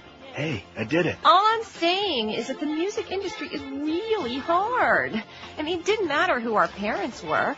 We had to struggle, just like everybody else. Yeah, uh-huh. That's right, yeah. Yeah, we couldn't get anyone to listen to our demo. Yeah, except Ronnie over at Warner Brothers, Vic at A&M, Leslie over at Asylum, Jack at Chrysalis, Leonard at MCA, Roy at Mercury Records. And then later Carney Wilson got famous for not being fat anymore. Any questions? It's a big, juicy, sopping wet look at show business tonight on Inside the Behind. Oh, this just in, the British royal family has announced they've discovered the reason that Princess Diana died. Yeah. It was a suicide. I see. Let's see, here's one that says, I'd like to add a movie to the poll of Mice and Men, the most depressing movie I ever have seen. Of Mice and Men. Great movie, very sad. Most depressing, A Clockwork Orange. I don't know how. Okay, we'll put it on there. Sure, I didn't think it was depressing. I thought it was very entertaining. I thought it was fabulous. Right. It was a suicide, guys. Okay. Also, this also just in from Court TV. You know that dog that Jason Williams don't have no more? Right. It was a suicide. The most depressing by far, Gallipoli with Mel Gibson. Well, if Mel Gibson was in it, I hate it already. Man, I just despise him. Before even Passion, okay? Before this Passion of Jesus. I know you've always hated him. Why is that? He never stole a freight train. I just don't like him. He just rubbed you wrong. Rubbed you the wrong way once. He doesn't rub me. Let's see. It says Sanda. Is that name? Sanda. She says with Gallipoli, get the razor blades out. Uh-oh. Yeah. Oh, look at this now. Glenn Ross is depressed. Yeah, you're right. It is. Yes. I guess especially if you're a sales hole, huh? Yes, it is. I think they ought to take our whole sales department and tie them to a chair and make them watch that. Okay. Yeah. And when they all start screaming at Kevin Spacey, pretend they're screaming at them. No pun intended. Right. Oh God. Now what is this? From Steve, suggestion for your list, the most depressing movie. Oh, this is good. Happiness, how could we have forgotten that? Sure. I must admit I haven't seen Requiem for a Dream or Magnolia, so speaking from my personal experience, my vote is for Happiness. Depressing isn't even the word for it. Until you get to the dog. Right. Then it's a hoot. Why are so many of your listeners unable to differentiate between movies that are serious and even sad and those that are depressing? Breaker Morant is an excellent serious movie, regardless of what George says. I just said it was boring. And yes, the protagonists die in the end, but it's not depressing. I guess you're just grateful that they died already? I'm grateful that the movie ended already. Their indomitable, that's what I meant. Their indomitable spirit in the face of an unwinnable situation renders their story heroic, tragic but heroic. The Grapes of Wrath again depicts people with indomitable spirit facing nearly overwhelming forces. This time, poor folks in the Great Depression. That's depression, not depressing. And in fact, ends with one of the more famous uplifting closing lines in the movies. We'll go on forever, Pa, because we're the people. Right on. Memento, Romeo and Juliet, Citizen Kane. These are serious, often sad movies, masterpieces of cinematic storytelling, but depressing. Yeah, I thought Memento was very depressing. You didn't? Yeah, there was. And I saw it forward and backward and upside down. A lot to be depressed about. It says, did they make you want to give up and try again in another life? Come on, people, learn some discernment. It said discernment, says Steve. So just my opinion, I could be wrong. So sorry, Neil, for the cultural reference to Dennis Miller, says Steve in Key West. Too many of them on margaritas, Steve. He makes a good point, but not Memento. That is depressing as hell. Sure. Unless, of course, you don't empathize with the character, which with Guy Madison. Which one? There were a lot of depressing storylines. Guy Pearce, Guy Brosnan. 5670560, pound 560 on the AT&T and Verizon wireless line. WQAM, hello. Uncle Neil, finally yes, got sir. through.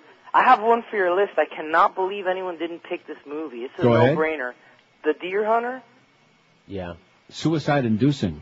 Sure. And I have two other ones that not really for the poll, but just to see if you guys had even heard of them, because I've seen them. One called The Little Match Girl. Oh, good God. I know. I've never heard it up is making me want to commit suicide. I've never heard anybody talk about that movie. Well, then let's put it on there. Maybe we can do more than one. It was like a children's story, for Christ's sakes. Why would you tell that to a child? It's very depressing. Very depressing movie. And also, there's a science fiction movie with Bruce Dern called Silent Running. Oh, yeah, that's a great movie. Thought I'd chime in on those, guys. Okay, Have thanks a a good lot, day. pal. Good choices. Silent Running is a great movie. I haven't seen it in 100 years. That's a fabulous movie. Sure is. Depressing. Very, very depressing. It's enough to make you want to send Jason Williams to Mars, you know what, right away. It's an automatic pilot, no matter if he was under the influence or not. Gene, one point with respect to style in this courtroom. I noticed that the prosecutor's a pretty straightforward guy. Steve... The prosecutor's a pretty straight guy. Okay, that's important. Keep that in mind. And the dog is still dead. It was a suicide. WQAM, hello. Hello, Neil. Yes, sir. I got one. I'm a long time, second time, but okay. Sophie's Choice. I think it's on there. I'm pretty sure it's on there. Yeah, it is. Oh, is it really? Okay, sorry about that. And you'll be pleased to know it's doing well. It's got 18 votes. Okay, thanks. Thanks. Bye-bye. Sophie's Choice is doing good. I should read the results more often, but there's like about 100 of them on here. And, of course, the good news is Josh is putting these on, and we don't have to pester Eric with all of this, okay? Because Eric is too busy making up a bunch of naked pictures. 420 votes. There's a whole bunch of them don't have any yet. I mean, they will by the time we come on tomorrow morning, but a whole bunch of them got none. Requiem for Dream 56. Terms of Endearment 37. Midnight Express 34. The most depressing movie ever. Brian Song 32. Philadelphia 31. Midnight Cowboy 19. Saving Ryan's Privates 18. Sophie's Choice 18. Looking for Mr. Goodrange 15. Magnolia 12. Casualties Award 12. American History X 11. Deliverance 11. Old Yeller 10. And Ordinary People 10. Everybody else in single digits, including Lenny. It's got 7, but nobody saw it. Lenny Bruce, man, died of a broken heart, a broken man. Yep. The government destroyed him. And that was a zillion years ago, and here we are in 2004. And we've got this same crap going on today. Grow up, America, man, before it's too late. Wake up. Sniff the daffodils. And that fax that somebody sent in about John Kerry, that was the most, I didn't even read it. That was the most asinine bunch of crap about him being like the Republicans and all this other bull crap, and about Sharpton and Kucinich this and yada, yada, yada. Get a life, man. Get with it. That's your choice. That's going to be the choice. Kerry and Edwards or Bush-Cheney junta again. That's going to be the choice. Is it the best choice? No. But that's going to be the choice. So you finger it out, okay? Get your finger out of your ass and vote 40, 50 times just to make sure. Ooh, it smells bad. Smells like lilacs. WQAM, hello. Not there on line 1. That line 1, man, it disconnects. It cuts off real bad. We're doing screenless this year, by the way, at least until next year. Until Michael Powell tells us it's against the law. WQAM, hello. Yeah, Neil. Yes, sir. The saddest movie I ever saw was Bambi. Bambi He's is right. sad. Yeah, He's right. It's Bambi. Bambi is sad, and so was he. Okay, you're right, sir. You're right. That was Celia Cruz's Run, grandpa. Bambi. Wasn't it? WQAM, hello. Well, Yes, sir. the sorrow and the pity. The sorrow and the pity, it already sounds depressing. Very depressing. Who's in it? It's a documentary about the French collaboration with the Nazis in World War II. Okay, thanks a lot, Pally. You bet. Parlez-vous français? Oui, oui. They like the oui, oui. Rose does. You know, that's right. Before I found out, what is he, English, Irish, something like that? Something like that. Joe Rose? I like the wee-wee. And then as soon as he said that, I found out he was French. I like the wee-wee. French lawmakers, by the way, vote overwhelmingly to ban religious apparel in public school. All right. I say, you go, boys. You go, frogs. France's lower house of parliament voted overwhelmingly yesterday to ban students from wearing Islamic headscarves and any other religious apparel in public schools. And of course, if we say that in the U.S., oh boy. Can you imagine the furor? I can see him. And what his reaction is going to be? The classroom ban, which also applies to Jewish skull caps and large Christian crosses, those big gigantic crucifixes that chase away Dracula, was approved 494 to 36. In early March, the measure will go to the Senate where there's little opposition. In other words, it's in. It's in. It stipulates that in schools, junior high schools and high schools, signs and dress that conspicuously show the religious affiliation of students are verboten, forbidden, nicht. It would not apply to students in private schools, of course, or to French schools in other countries, because other countries are obsessed with that religious crap, especially the good old USA. Live and local. We're Sports Radio 560 QAM. The 1 to 2 hour.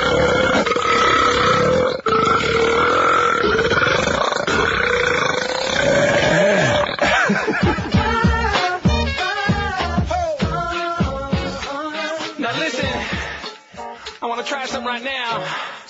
It's never really been done before. I'm going to sing something, and then I'll grab across your boobies and make one of them flop out for all the families to see at home. And then when I'm oblivious to the outrage, I'm going to tell Access Hollywood it was on purpose. But then the next day, I'm going to blame the whole thing on you. And the NFL will too. And so will CBS and MTV. And then I'm just going to say, It was a wardrobe malfunction, y'all. What was I to do? and then the fans will say, I don't know how it happened, but at least I got to see boobs. It's a minute after 1 at 560. WQAM, we got the Mad Dog at 2. Hank at 4, unless Willie Williams is released for a few hours, because Willie's penciled in to be on from 2 to 7 today. The chairman of the FCC told lawmakers today that the Super Bowl halftime show was a new low a new low for primetime TV. But several members of Congress said the FCC has failed to enforce decency standards.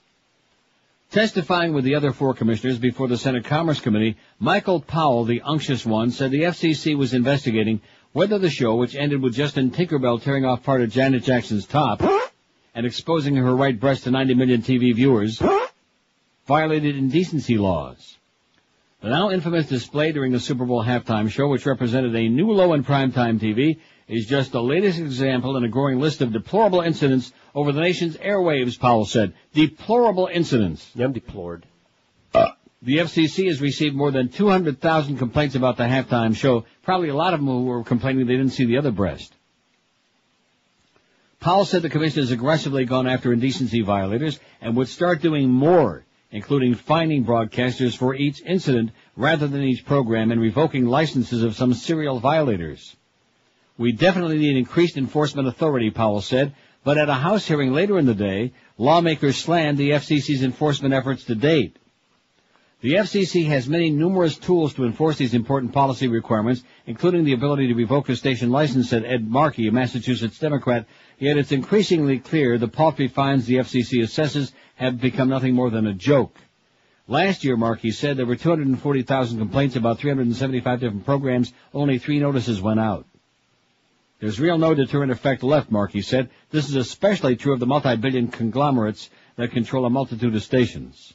The halftime show at the Super Bowl is the proverbial last straw, said Joe Barton, Republican of Texas. The last straw. The House panel is going to be hearing from the FCC commissioners. Paul Tagliabue, was he already on? Yes. And Mel Karmazin, president of Viacom, owner of both CBS, which aired the halftime show, and MTV, which produced it. He was also on. Mel was on? What did he say? Might still be on. Bada boop, bada beep. Like that? Well, put it on then. Oh, I forgot what channel it was. It took me an hour to find it. Huh?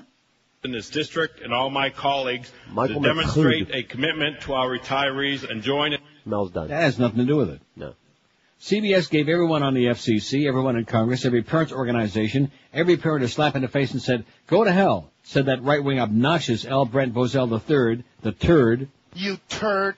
President of the Parents TV Council, a conservative right-wing advocacy wacko group. The wake-up alarm went off the FCC, Bozell said. Now what you're seeing are the commissioners taking a very strong public position on this, yada, yada, yada. And so it goes on. As the chilling effect of one and a half scene of a breast, America having a nervous breakdown while the rest of the world points their fingers and just falls down, laughing their asses off at all of us. What a bunch of overgrown children, man. Grow up already. It was a little bitty. I keep threatening to play that. I guess I will. Why don't you? Because I guess we probably won't be able to after today. WQAM, hello. Neil, Yes, sir. can you play the Willie Williams, the Ebonic song? WQAM, hello. QAM, hello. Hello, Neil. Yes, sir. I have a movie for your depressing list. Go ahead. The I'm Pianist. gagging on it. What is it? The Pianist. The penis? Yes, the pianist. The Pianist. Okay, thank you, sir. All right. There's nothing more depressing than a pianist. That doesn't work. Leaving Las Vegas, says DP on a fax here. Leaving Las Vegas. Absolutely. Really? Yeah, good movie. Absolutely. Huh. Tragic. What's it about? Leaving Las Vegas? Nicolas Cage goes to Las Vegas to drink himself to death, and then he does. When he does? And then he does. I'm not too keen on him. He leaves me limp. He's okay. Overrated. Yeah. He is to male acting what Meryl Streep is to female acting. Yeah, he's okay. Here's what it says. First-time faxer, long-time listener. Another depressing movie for your poll. Murder in the First with Kevin Bacon. Never saw it. I like Kevin Bacon. Josh saw it. Good flick. Yeah, good flick. Is it? But depressing? Yes, very. Kevin Bacon's pretty good. He used to be on Guiding Light, by the way, for those who care. Anybody out there care? No. He's a good guy. Sense of humor. He is a good guy. He's great. He's a good actor. The only thing he did that I hated was that Footloose. awful... Huh? Footloose. No, Footloose was good. It was cute. Okay. What's wrong with that? You're gay. It was about all them Bible thumpers. Yeah. But what about JFK? Rhymes Gay. with gay. Yeah. What about JFK? That was a little ridiculous, that but awful accent of his, man. It was just, he wasn't good in that. Of course, that movie Can't sucked blame anyway. him. It was Oliver Stone, man. Talk about another legend in his own mind, Oliver Stone. There, I'll give you another depressing movie. Speaking of Oliver Stone, Talk Radio. Okay. Especially for those of us who are in it. God, was that a piece of crap movie. Peter Bogdanovich. Remember that? Yeah, Eric Bogosian. Right. One of Awful. yours. Did I say Peter Bogdanovich? Same person as Eric Bogosian. WQAM. Somebody did leaving Las Vegas already? Just now. Oh, man, I've been on hold for 20 minutes. Okay, but at least you got on. Thanks, pal. Ass to ass, baby. Okay. Ass to ass. You want to see that ass to ass? And as When far as are we that going to movie- get that picture on there? What? We could, but see, the thing with video captions, which is what they're talking about, Yeah. is they're not notorious for their quality. Yeah, that's true. Hopefully going for some quality here. I mean, we got Jennifer Connelly on there almost naked today. Right. Very tastefully done. I'll find that other picture. It's also a video capture, but it's a decent. Thank the Lord. I'm going to tell you one thing. The Internet is going to have a boom. I mean, it's already booming, but it's going to go through the roof now because the FCC has no regulatory powers over the Internet yet. And so as a result, anybody who wants to see even like a little teeny bit of booby, you know, like a little bitty booby, they're not going to see it on TV no more. Not on American TV. In fact, I think half of America might move out of the country just out of protest over this insanity. And even Ed Markey from Massachusetts, who ought to know better, liberal Democrat, even he's screaming. See, because this is the politically correct thing to do. Nobody is going to stand up for smut, which means the First Amendment. See? Right. It's like pornography. Is anybody going to like stand the up for drug that? thing. Oh, no. Nobody's going to stand up for drugs, which is freedom. Right. Well, no, we have people that stand up for drugs. Or sit down for them. Or lay down. Right. Like Bend over. Robert De Niro. 5-6. Oh, there's another one. That's another very depressing and long movie. Once Upon a Time in America. Oh, yeah. Man, you talk about depressing. Woo. Noodles. I wonder if Noodles like Luschenkugel. 567-0560, pound 560 on the AT&T and Verizon line. QAM, hello. Yes, Neil. Yes, sir. How you doing, pal? Pretty I'm just good. wondering, I'm listening, and it's crazy that the attention with Janet Jackson, and I'm looking at John Kerry winning all the polls, and I'm wondering if it's because they're talking about his infidelity and his sexual exploitations, and they're trying to make another Bill Clinton out of this guy. The Inquirer's already started with that. It's scary. It Yeah. is scary. Kerry Anyway, is scary, Neil, thank but, you. I love listening to you, Uncle Neil. Okay, thanks a lot, pal. He's going to win it, though. You'll see. Kerry's going to beat Bush's ass. Yes, he will. Kerry's going to lick Bush, and those stories prove that he's got a lot of experience. We want somebody with experience, and Kerry can lick Bush. And it's So going to be what's not another like? big, fat, lopsided sweep like it was Because with if you Daddy. recall the Jennifer Flowers thing, even somebody as moderately astute as I am, thought that Clinton was done. So with did the I. Jennifer Flower things, and they went on 60 Minutes, him and Hillary. Oh, we all thought he was done. Yeah, right. And guess what? Surprise! Although I will say, if you were sleeping under a rock last night, Wesley Clark's pulled out. In Virginia, voted for the Massachusetts senator. Kerry stole Howard Dean's issue. Tennessee primary voters who felt angry at the Bush administration were among Kerry's strongest supporters. Hey, Howard Dean, we want to send you a message, okay? The answer is no. You did a lot of good things, did a lot of wonderful stuff with the Internet, was very creative, but then you fired your manager and you pissed a lot of people off, plus you weren't winning anything anyway, and now, time to say goodbye, Howard, okay? With or without Wisconsin, or with North Dakota, or with any place else, time to say goodbye and nice try. He just won't take no for an answer. He's going to come in fourth in Wisconsin. Yes. Next Tuesday. And he's still going to continue after that. Anyway, it must be a depressing movie. Under the Volcano. Albert Finney stars as the alcoholic British consul in a small Mexican town. Under the Volcano. I got another one for you. Boy, talk about depressing. Even though at the end, it's like me saying, take the check to the bank at QAM. Sunday Bloody Sunday, another fag movie with Peter Finch. You ever see it? No. He's a doctor, Peter Finch, and he and this woman, I forget who else stars in the woman, they both fall in love with the same young guy. And the guy, he spends part of the time at Peter Finch's house, shacked up with him, and part of the time with a woman who's got a little kid, and it is so depressing. And then the guy goes away. He goes, this is in England, of course, and he leaves England, goes off to New York to seek his fortune, and, Peter Finch was so great. It's too bad he's dead, you know? Yep. Oh, well. He was great. And one of the best actors of our time, never got any recognition. I'm as mad as hell, and I'm not going to take this anymore. Oh! Until Network. In fact, if ever there was a time to see Network, now is the time to see it, okay?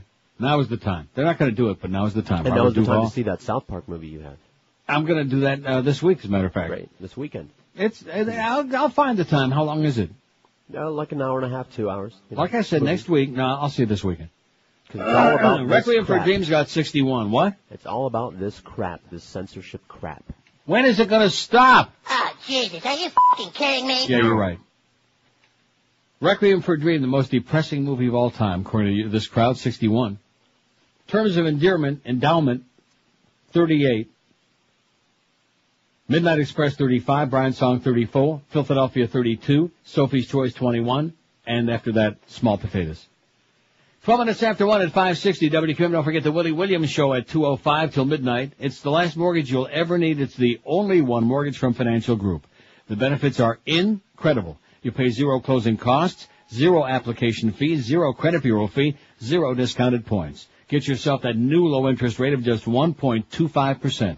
If you have a $100,000 loan, your payments are a paltry $334 a month. If you have a $200,000 loan, your payments are just $668 a month. And don't forget, once you refinance or get a new home mortgage from Financial Group, you'll never ever pay closing costs again. Just ask Elmer Conrad. He's got one. Call 1-800-940-LAND, get the low rate mortgage you deserve, and then move to your next property with no further cost or expense. You pay 0 underwriting fee, 0 doc fee, 0 closing costs, even when you move to another property. Get that new amazing low financing rate of just 1.25% with the only one mortgage from Financial Group.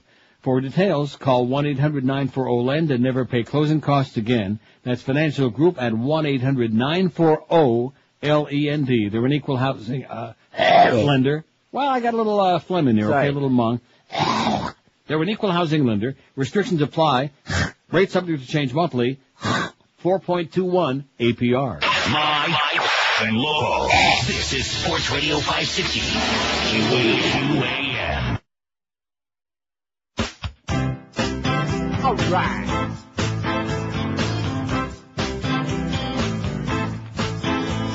I'm singing this song and I'm feeling kind of sad. I got my smile from Mom, but my chest came from my dad. I've got a body like a driving range mat. When it's cold outside, use my nips to hang your hat.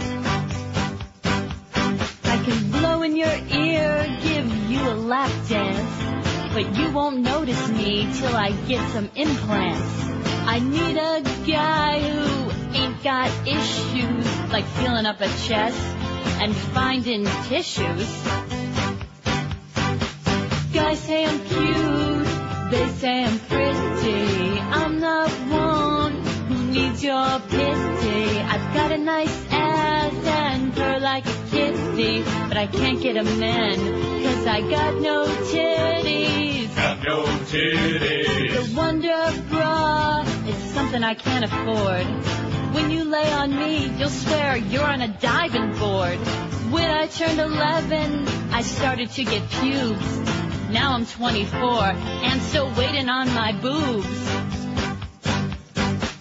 Guys say I'm cute, they say I'm pretty. I'm not one who needs your pity. I've got a nice ass and purr like a kitty, but I can't get a man, cause I've got no titties. Got no titties. I've got no titties. Itty bitty. I've got no titties. Itty bitty. No titties. 119, the Dog and Pony Show goes on. Paul Tagliabue was, they just showed the clips. He's still babbling around. And also Mel Karmazin. It's just the Dog and Pony Show, that's all. I mean, who's going to believe anybody's telling the truth anyway, right? No, not me. So Justin and Janet, it was just an accident. It was a costume malfunction. And it took 2 seconds. And so the same FCC now, that's a bunch of grave robbers that are in bed with Clear Channel and Viacom. They're putting on this Dog and Pony Show. Oh, we're going to come down hard. And, of course, the Democrats being see, when push comes to shove, when your liberties are really on the line, it proves what I've said all along, and that is that facts before he was right. Both parties suck, okay? Yep. It's just that the Democrats suck a little bit less, and that's all we got. But both parties suck. There is nobody who will stand up for real freedoms in America no more. Right. It's just politically incorrect. You just can't do it. Come on, stand and up so for Timmy. all of them now, they're describing it as a bipartisan effort now to get to the bottom of that titty incident and to clean up the airwaves. Well, when the hell is this going to stop? I mean, nobody could have known that they were going to do that, at least other than those two. And they're certainly never going to prove that. And so what's the point? Well, what does it mean? We're going to take everything that's geared to anybody over the age of 5 off the air now? Yes. Yeah. Well, good afternoon, everyone. Welcome to the Neil Rogers Show. Mm-hmm. I hope you're having a wonderful day. What are we talking about here? Going back a zillion years into time. And like I said, the Democrats go right along with it because they don't want to be perceived as being, too liberal, too permissive. That's bad. Just like they're in Massachusetts, John Kerry, God forbid that he should say, well, you know what? Guess what? I'm all for gay marriage. Oh, he can't say that. Okay, got the new show open, Mr. Rogers. All right. Good morning, boys and girls. Welcome to my neighborhood. Honky Tonk Man with Clint Eastwood, somebody says. And these other people, they won't stop doing a pair, okay? Well, a pair isn't, at least it's not a list. You notice we had some that were a list that you faxed me, I just Schmidt can them. I didn't even look at them. If you're going to send us a list anymore on our polls, we Schmidt can it. Sleepers, that's a Woody Allen movie, so I'd say probably. No. It's not? Sleeper is the Woody Allen movie. Sleeper, Woody Allen. This one, Sleepers is different? Never heard. Yeah, it's different. Jeepers Creepers, what the hell is Sleepers? Is it starring Wally Cox as Mr. Peepers? What's Sleepers? I don't know. Well, how do you know there's another movie called Sleepers? Isn't that the one where they put themselves to sleep and then wake back up because it's a rush? I don't know. Oh, yeah. Let me look this up it? now in my big, heavy, fat book, okay? A big, fat guy like me ought to have a big, fat book, and I got a big, fat one right here, okay? And George has probably got a big, fat one. He's going to wait for after the show. Usually. Sleuth, Sleepy Hollow, Sleep My Love, Sleeping with the Enemy, Sleeping Man, Sleeping Dogs, Sleeper, Sleepers see Little Nikita. Eh? There is we know there's Sleeper, it's a Woody Allen movie, but there's also a Sleepers, Little Nikita. It's the story of Nikita Khrushchev, I believe. No. Lillian Russell, Liquid Sky, Little Girl, Big T's. Uh-oh. Big what? Oh, and guess what? That's also got another name. It's called Snatched. Now, what am I looking for? Snatch. No, that's you. What am I looking for here? Sleepers. No, Little something. Little Nikita. Oh, Little Nikita. Because I already lost my page. Little Rascals, Little Nellie Kelly, Little Bitty Titty. I had a Little Nikita power drill. Little Miracles. Here's Little Nikita, a.k.a. Sleepers. Got two names. Kind of like, what's the other name of that movie? Give me one of them. The Robert Duvall movie that's got two names. Oh, The Great Santini. The Great Santini, and what's the other name of it? The Ace. Yeah, there you go. Just came back. Little Nikita, despite a screenplay by the esteemed Bo Goldman, One Flew Over the Cuckoo's Nest, Scent of a Woman, Ooh. This lackluster espionage thriller is bogged down with the sort of cliches you'd expect from the height of the Cold War. It's none too credible either, with River Penis as a typical American teen who discovers that his parents are in fact dormant Soviet spies. I've seen that. I have seen that. His parents are Soviet spies. It's got a great cast. It's got Sidney Poitier. It's got Judd Hirsch. And River Penis. And Richard Jenkins. And Loretta Devine and Andy Devine, who says, "Punk your magic twanger, River."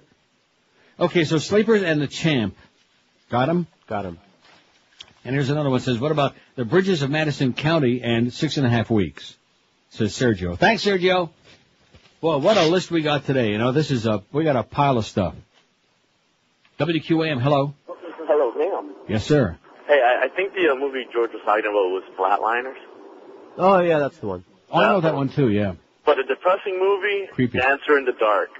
Dancer in the Dark? Oh, my God, it's like gut-wrenching. So enough to make you want to kill your dog? Yeah. Okay, thanks, Pally. Have a great day. Enough to make you want to take Jason Williams and just string his ass up, okay? That sounds good to me. Speaking of dogs. What do you think he did so well this week? that gave him that honor. Oh no! Oh no! Ooh, yeah. We've just hit it, man. We have just hit the bottom.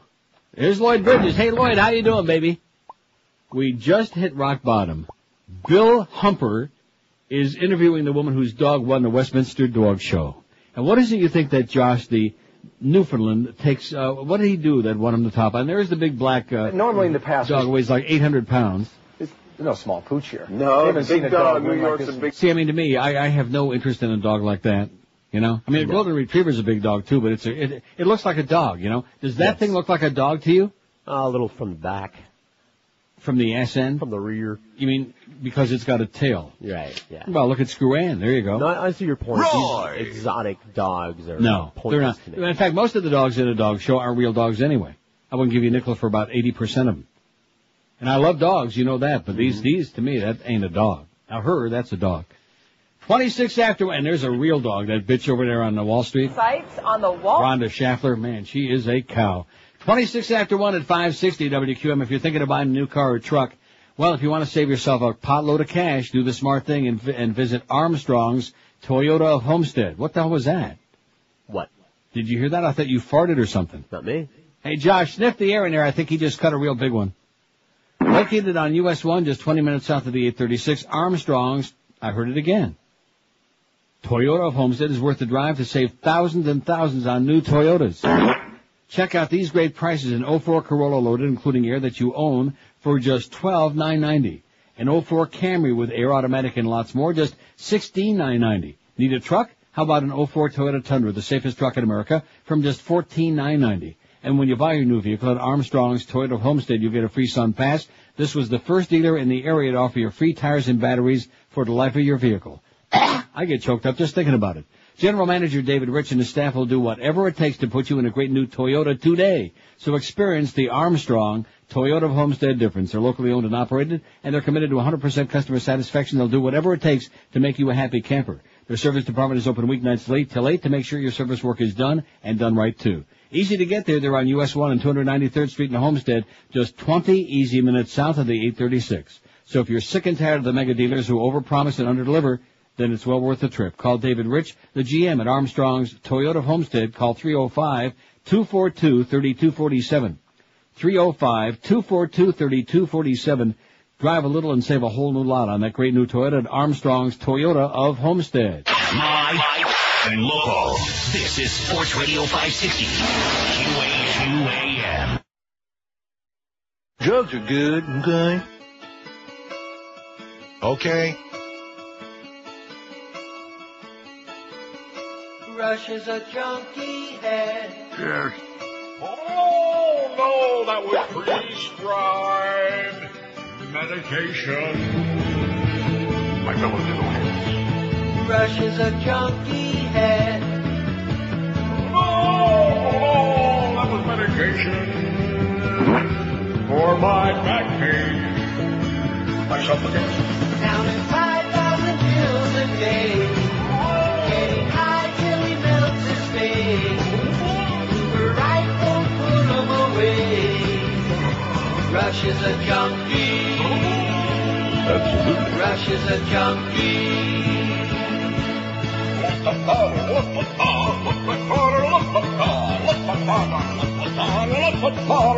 It perks me up, it brings me down. It works a whole lot better than Milltown. I got so high that I would float till rehab placed one toe firmly back on moral ground. Rush is a junkie. Rush is a junkie. I'm off to your Melinda!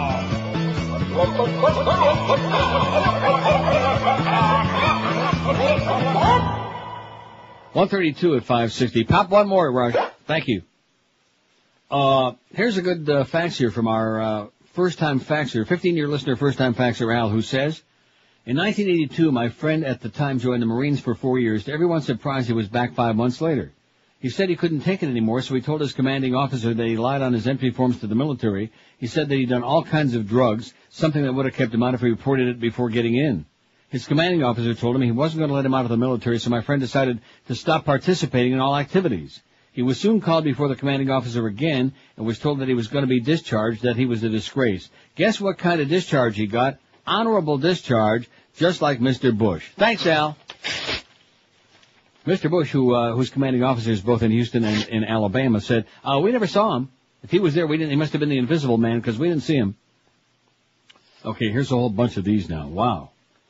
Here's one from William who says, I have to say the most depressing movie I've ever seen has to be Spike Lee's Jungle Fever. It's mainly about a black man, Wesley Snipes, who has an affair with a white Italian woman but has many subplots that are even more traumatic than just interracial dating.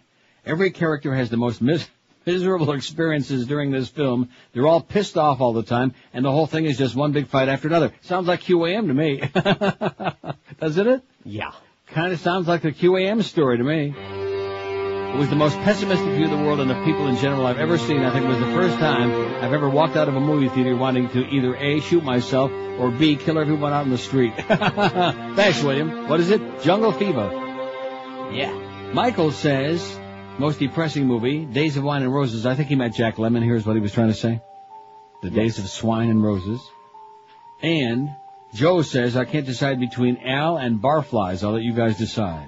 What do you say? Barfly or Barflies? It says Barflies here. I know of a movie named Barfly, which, in spite of... Oh, do I have to look this up again? Yes, you do.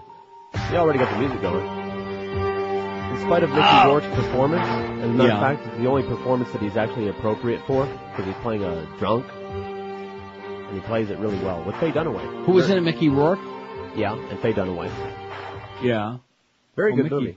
Well, Mickey Rourke. Good enough. Prince wanted to get his rocks off. So what am I looking for? Barfly? Barfly. Or Barflies. There's the Avengers. There's the Bells of St. Trinians. I mean, there might be a movie called Barflies. Well, that's what I'm looking for right now. There's Barton Fink. There's Barfly. Now, is there Barflies? No, it's just Barfly. Okay. With Mickey Rourke, like you said, Faye Dunaway, Alice Knight, J.C. Quinn, Frank Stallone, Jack Nance, and Sandy Martin. I wonder if he's kin to like Sandy from Flipper. So there you go. That's a Barfly. We'll get that on there. Boy, we got movies up the ass here today, Mandy. Oh, don't say that. Let's see. The heart disease Dr. Atkins had was more likely due to his his infected heart and his oversized. It had nothing to do with his diet. His arteries were as clean as the inside of a goddamn oxygen tent. Right? Right. WQAM, hello. Good afternoon, Neil. Yes, sir. I'm glad you brought up the Jason Williams story. That really got me upset. Yeah. That was good. WQAM, hello. Neil. Yes, sir. First time, long time. All right. Two things. Number one, I had a family member who was in the military, and he got caught doing drugs between an honorable discharge and a medical discharge. Right. So that goes to show you how easy they are to get. I'll be damned. And number two, it's not probably worth going to put on your poll because it's not a popular movie, but a good movie by River Phoenix that was depressing was called Running on Empty. Right. You ever heard of it? Yes, I have. I've seen it. Good movie. Morbid and very depressing. It was very depressing. Okay, thanks, Pally. All right, you have a good one, Neil. And have a great day. Poor River Penis, man. He was a pretty good actor. You didn't like him, though. Why would you say that? Nah, because he was like a lot of people, because he was bi, I guess. Oh, we're going to have a whole new deal on our website after we start with all these pictures. We're going to have 3 different categories. We're going to have like heterosexual, homosexual, 4 categories, bisexual, and then trisexual, right, which is for people who will try anything. Right. Machines, animals, aliens. Right. Holes in the wall. Mm-hmm. And I bet you that Michael Powell's probably one of those. I bet you he's done it all. Natural Michael phenomena. Powell. He probably humps the doorknob when he gets home. Or maybe even backs into it. Let's see, what was the most depressing movie ever made? Requiem has got 63, Brian's Song 40, Terms of Endearment 38, Midnight Express 35, Philadelphia 33, Sophie's Choice 23, Midnight Cowboy 21, Saving Ryan's Privates 19, American History X 15, Looking for Mr. Goodwrench 15, Old Yeller 15, Magnolia 14. You must see Magnolia. Don't pay any attention to George. He just busted my chops. That's all. That's all. He liked it. He didn't like the ending, but nothing's perfect, okay? Every performance in there was sensational. Yes. Can we agree on that? Yes. All right. Here's line 9, our best line. QAM, hello. Hey, Neil, how you doing, boss? Pretty good, sir. Cool. I got a couple movies for you. I'm not supposed to do one, but I had a couple for you. Now go ahead. Yesterday I saw a really depressing movie on TV, Deep Impact, man. I mean, there was nothing good about that movie whatsoever. Deep Impact? Yeah, it was Morgan Freeman. It's about when the asteroid hit the Friggin' Earth. Morgan Freeman, yeah. Yeah, that was pretty depressing. Deep Impact. Yeah. And, Well, that's what he said. He said friggin' Morgan Freeman. That's okay. No, He's a I'm great not actor. laughing at that. Oh. What else was Raging Bull Yeah. and The Diary of Anne Frank. Okay, thanks. Thanks. Now, what did I miss? Deep Impact's one of those cheeseball science fiction movies. It's not a depressing movie. He's just fun in this. He is? Well, I never saw. How am I supposed to know? I know. Okay, I know. See, That's all of why us who haven't seen it, which is virtually all of us. Josh, did you see it? Yeah, I believe I did. And was it depressing? Not at all. See? So he's having fun with us. Yeah, that's why he. and That's why he rattled off about 15 of them. That's why he said friggin' Morgan Freeman. All right. Put it on there for him. You are so easy. Yeah, we'll put it on there for him. Maybe we'll get 100 votes. What do we care? Wow. Oh, I got good news for us all though. You notice how everything is good for you. Tomato sauce, good for you. Helps prevent prostate cancer, right? Though, yeah. Oh, Harper. What other stuff that's really terrible for you? Everything is good for you. That's right. It says here, some argue that, and I've been hearing this the last several days now, because with Valentine's Day here, they're trying to, and of course Easter coming too, they want to hype all the Easter candy. Some argue that Valentine's Day is nothing more than conspiracy among greeting card companies, florists, and chocolatiers. Nevertheless, many welcome any excuse to indulge in chocolate, and these chocolate lovers may be heartened to learn that more and more studies suggest that chocolate is good for you. Oh! Forget about Rick and Sons and beer is good for you. Oh! Chocolate is good for you. Oh, yes. Good. And cigarettes. Right. And booze. And drugs. Well, the booze, you're not even kidding. Remember the wine report? That's what I'm talking about. Everything is good for you. Wine will lower your blood pressure. It cleans out your arteries. It cleans out your rectum. Everything. It gets Especially it all depends on where you put the cork, I guess. Mm-hmm. Gets you laid. Chocolate is a natural food product, so the idea that this plant-based product contains good nutrients shouldn't be surprising, says Carl L. Keene. He's Peachy Keene, chairman of the Department of Nutrition at the University of California, Davis. Chocolate and cocoa are made with beans from the cocoa plant, which grows in South America, African and Asian rainforests. Although high-fat chocolate has a bad rap today, in previous centuries, chocolate was viewed as magical and medicinal. Oh, and speaking of previous centuries, did you see the three wise men were ladies after all? Did you see that? Yeah, I saw that report. Maybe. They were ladies. Yeah. In fact, when they got to the manger, one of them said, "How you doing with the ladies?" And Joseph said, "Must be pretty good. I got her pregnant without even touching the bitch." I mean, that's bad. See, was that bad? I got the bitch pregnant. Yeah. I don't think he did. I think it was friggin' Morgan Freeman. When consumed in modest amounts, chocolate and cocoa don't raise cholesterol levels. Studies demonstrate that cocoa flavonoids help prevent blood clots, and that chocolate acts as an antioxidant, means it protects cells from damage. Wow. This antioxidant activity may reduce risk of certain cancers. It's so good for you. You just wait to see what I'm getting when I get off the air today. Live and local. This is 560. The radio's all yours now. QAM. At 560 WQAM. Tonight on Comedy Central, it's the hilarious comedy stylings of Joe Lieberman. There's an old saying that behind every successful man, there's a surprised mother-in-law. Thank you. Can you believe it? The wacky Joe Lieberman. Tonight on Comedy Central. The best way to feed the birds is to give more oats to the horse. Thank you. Thank you. Oh, brother, this guy stinks. Thank you. I'm getting hot, aren't I? Yeah, hot as last year's halava. 146 at 560 WQM. Here's Pete says, how could W have the pay stubs from a position that had no pay to it? The section he was so-called in was being dismantled at the time. Well, Pete, what can I tell you? Nitpicking Pete. If they don't got it, they just make it up. And Ivan says, if the FCC is complaining about nudity on the air, they should look not too far for the Virginia flag, where there's a lady with her breast showing. Oh, my God. He did fax a picture, but you can't see it. What is next? Putting a bra on the flag? And, of course, the answer, Ivan, is... Absolutely. Sure. John Ashcroft's probably working on it right now. Get the needle and thread ready. You bet. He's just like Betsy Ross. Ever seen them together? No. Same person. 5670560, pound 560 on the AT&T and Verizon wireless line. Most depressing movie you ever saw? WQAM, hello. Hello, Neil. Yes, sir. I'd like to talk about the Jason Williams story. Yeah, okay. WQAM, hello. Hello. Yes, sir. Can I send you Neil Fish? Speaking. A couple for your list, Neil. Love Story We got it. and Blade Runner. Blade Runner. Okay, thanks. Blade Runner, really depressing. Okay. And then the sequel, Gay Blade Runner, was really bad. Oh. Banned in Boston. Bum Let's Runner. see. Here's one. Mike from Davie says, All Mine to Give. Very depressing. It's circa 1950, starring Glennis Johns, set in the turn of the century backwoods of Minnesota. Both parents die, leave 6 children. The oldest is 12 years old. He goes door to door and gives away his brothers and sisters. How much? That sounds like a Monty Python bit. Sure. Doesn't it? The Catholics. All Mine to Give. You got it? Got it. All right. Let's talk about that Jason Williams thing. No. Not. Oh, I think it's a racial thing, don't you? I wonder what color the dog was. That's a Rottweiler. WQAM, hello. Greetings. Yes, sir. Hey, I got one depressing movie for you called 1984. Yeah, we're living it right now. You got it, brother. And if we don't do something about it on November 2nd, we're all goners.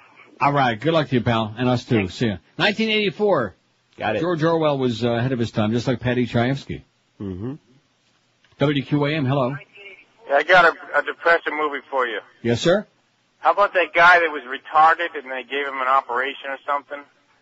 Charlie. Yeah. Oh, yeah. Charlie was a great movie, yeah. Very depressing, though. Morbid. Yeah, that's top of my list. Mm-hmm. Okay, thanks, Pally. All right. It's enough to make you want to blow Jason Williams' brains out, isn't it? Yeah. Now, who the hell was in that? Don't tell me. Okay. I can see him. You can see him leaping off of a... Tall building. Oh, No. George Reeves. No. Steve Reeves. No. Not a building, but a... No, I know who it is. I just don't know his name. If you're driving along a road and car falls off a... Cliff. Yes. Robertson. See, I knew I'd get it. 567. No, he's one of those people I have a name block. I have a brain fart there. I understand. I got that. I see him, and I just don't know what his name is. I mean, I know him. Right. Or you had make lunch with him people up. yesterday. WQAM, hello. Hello, Yes, sir. Neil. How you doing? How about Splendor in the Ass? I mean, grass. Splendor in the Ass sounds excellent. That was this morning. In fact, I think that was Miss Fudge wrote that one. Splinter in the Ass. Splendor in the Grass, let's go. Was that depressing? I don't know. Yeah, 567-0560. Did you see that? That's an old movie. Sure it is. Splendor in Your Ass? Didn't it have Cindy Portier? Cindy Portier, yeah, she was great. And her brother. And also freaking Morgan Freeman. Now, don't pretend that was the funny line. I thought you were laughing at that. No. I thought, Jesus, he's starting to sound like the bird now. No, it was laughing God. at him. Well, how the hell would anybody know that unless they saw that piece of crap? And it was Exactly. It was on line 9, so just, consider the source. Mm-hmm.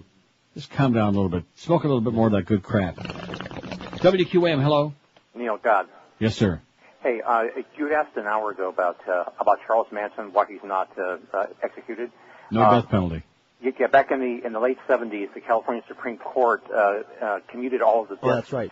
This guy's right. So like Sirhan, all those guys all got commuted. Oh, that's right. You're absolutely correct. Yeah, so... What a disgrace. He's going to be around for ever, I guess.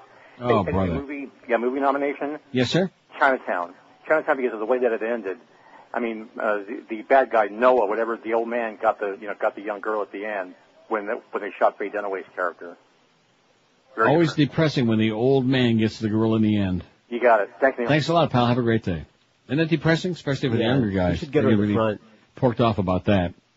567-0560, pound 560. Don't forget our Hot Couples contest. You got till Friday at 2 o'clock to email your pictures to contest@neilrogers.com. We got, about 10 or 11 right now? Thereabouts. Something like that. And we can handle as many as you want, but time is running out. I just mentioned that in passing if you want to win one of those trips. Or just exhibit yourself to the rest of the world so they can look at you and say, hey, they look pretty good, or they can laugh at you, or whatever they want to do. They're all going to laugh at you. Probably. WQAM, hello. Neil, Yes, sir. what about, I got two movies. I got Scarface and Ghost. Scarface? Scarface was depressing? That was a feel-good movie. Yeah. Pretty depressing, I don't know. Yeah. And also, George is a queer bag. Your people, man. That wasn't my people. It was one of your people. Crazy guy. No, it was not. One of your people. All right. It's one of that little circle jerk crowd. Okay. You talk about me and Reverend Jones, which You I'm and Reverend finally Jones. onto his ass, but, I mean, you and that little circle jerk crowd, you're just in such denial, man. No, they're in love with me. I understand that, but that was he was about to bust out with it. I understand that, but he's one of your people. He's part of that circle. He's part of that circle jerk of, right. They're sitting in Sweetwater right now. In fact, they're probably at 2:15. They're going to got a meeting in Hialeah at J.C. Penney's at Westland. Squirt. Yeah, going to be drilling some extra glory holes today. In fact, some of them are like way high up in the air. You got to stand on the bowl to reach it. 152 at 560 QAM. We're Sports Radio 560 QAM. Why don't you go back to Canada, you Jew bastard? I'm just a standing in the back booth and watching porno video. Okay. Feeling my way all around the room, looking for a glory hole. Somebody's in the booth next to me. I'll slip it through and see if we will be watching videos in ecstasy of a horny glory hole. I feel a hand there and kisses too. I'll have a boner before we're through. We're just standing in the back booth as we both enjoy the show, exchanging glances in the back booth through a glory hole. All right. I want to give you a kiss. Okay.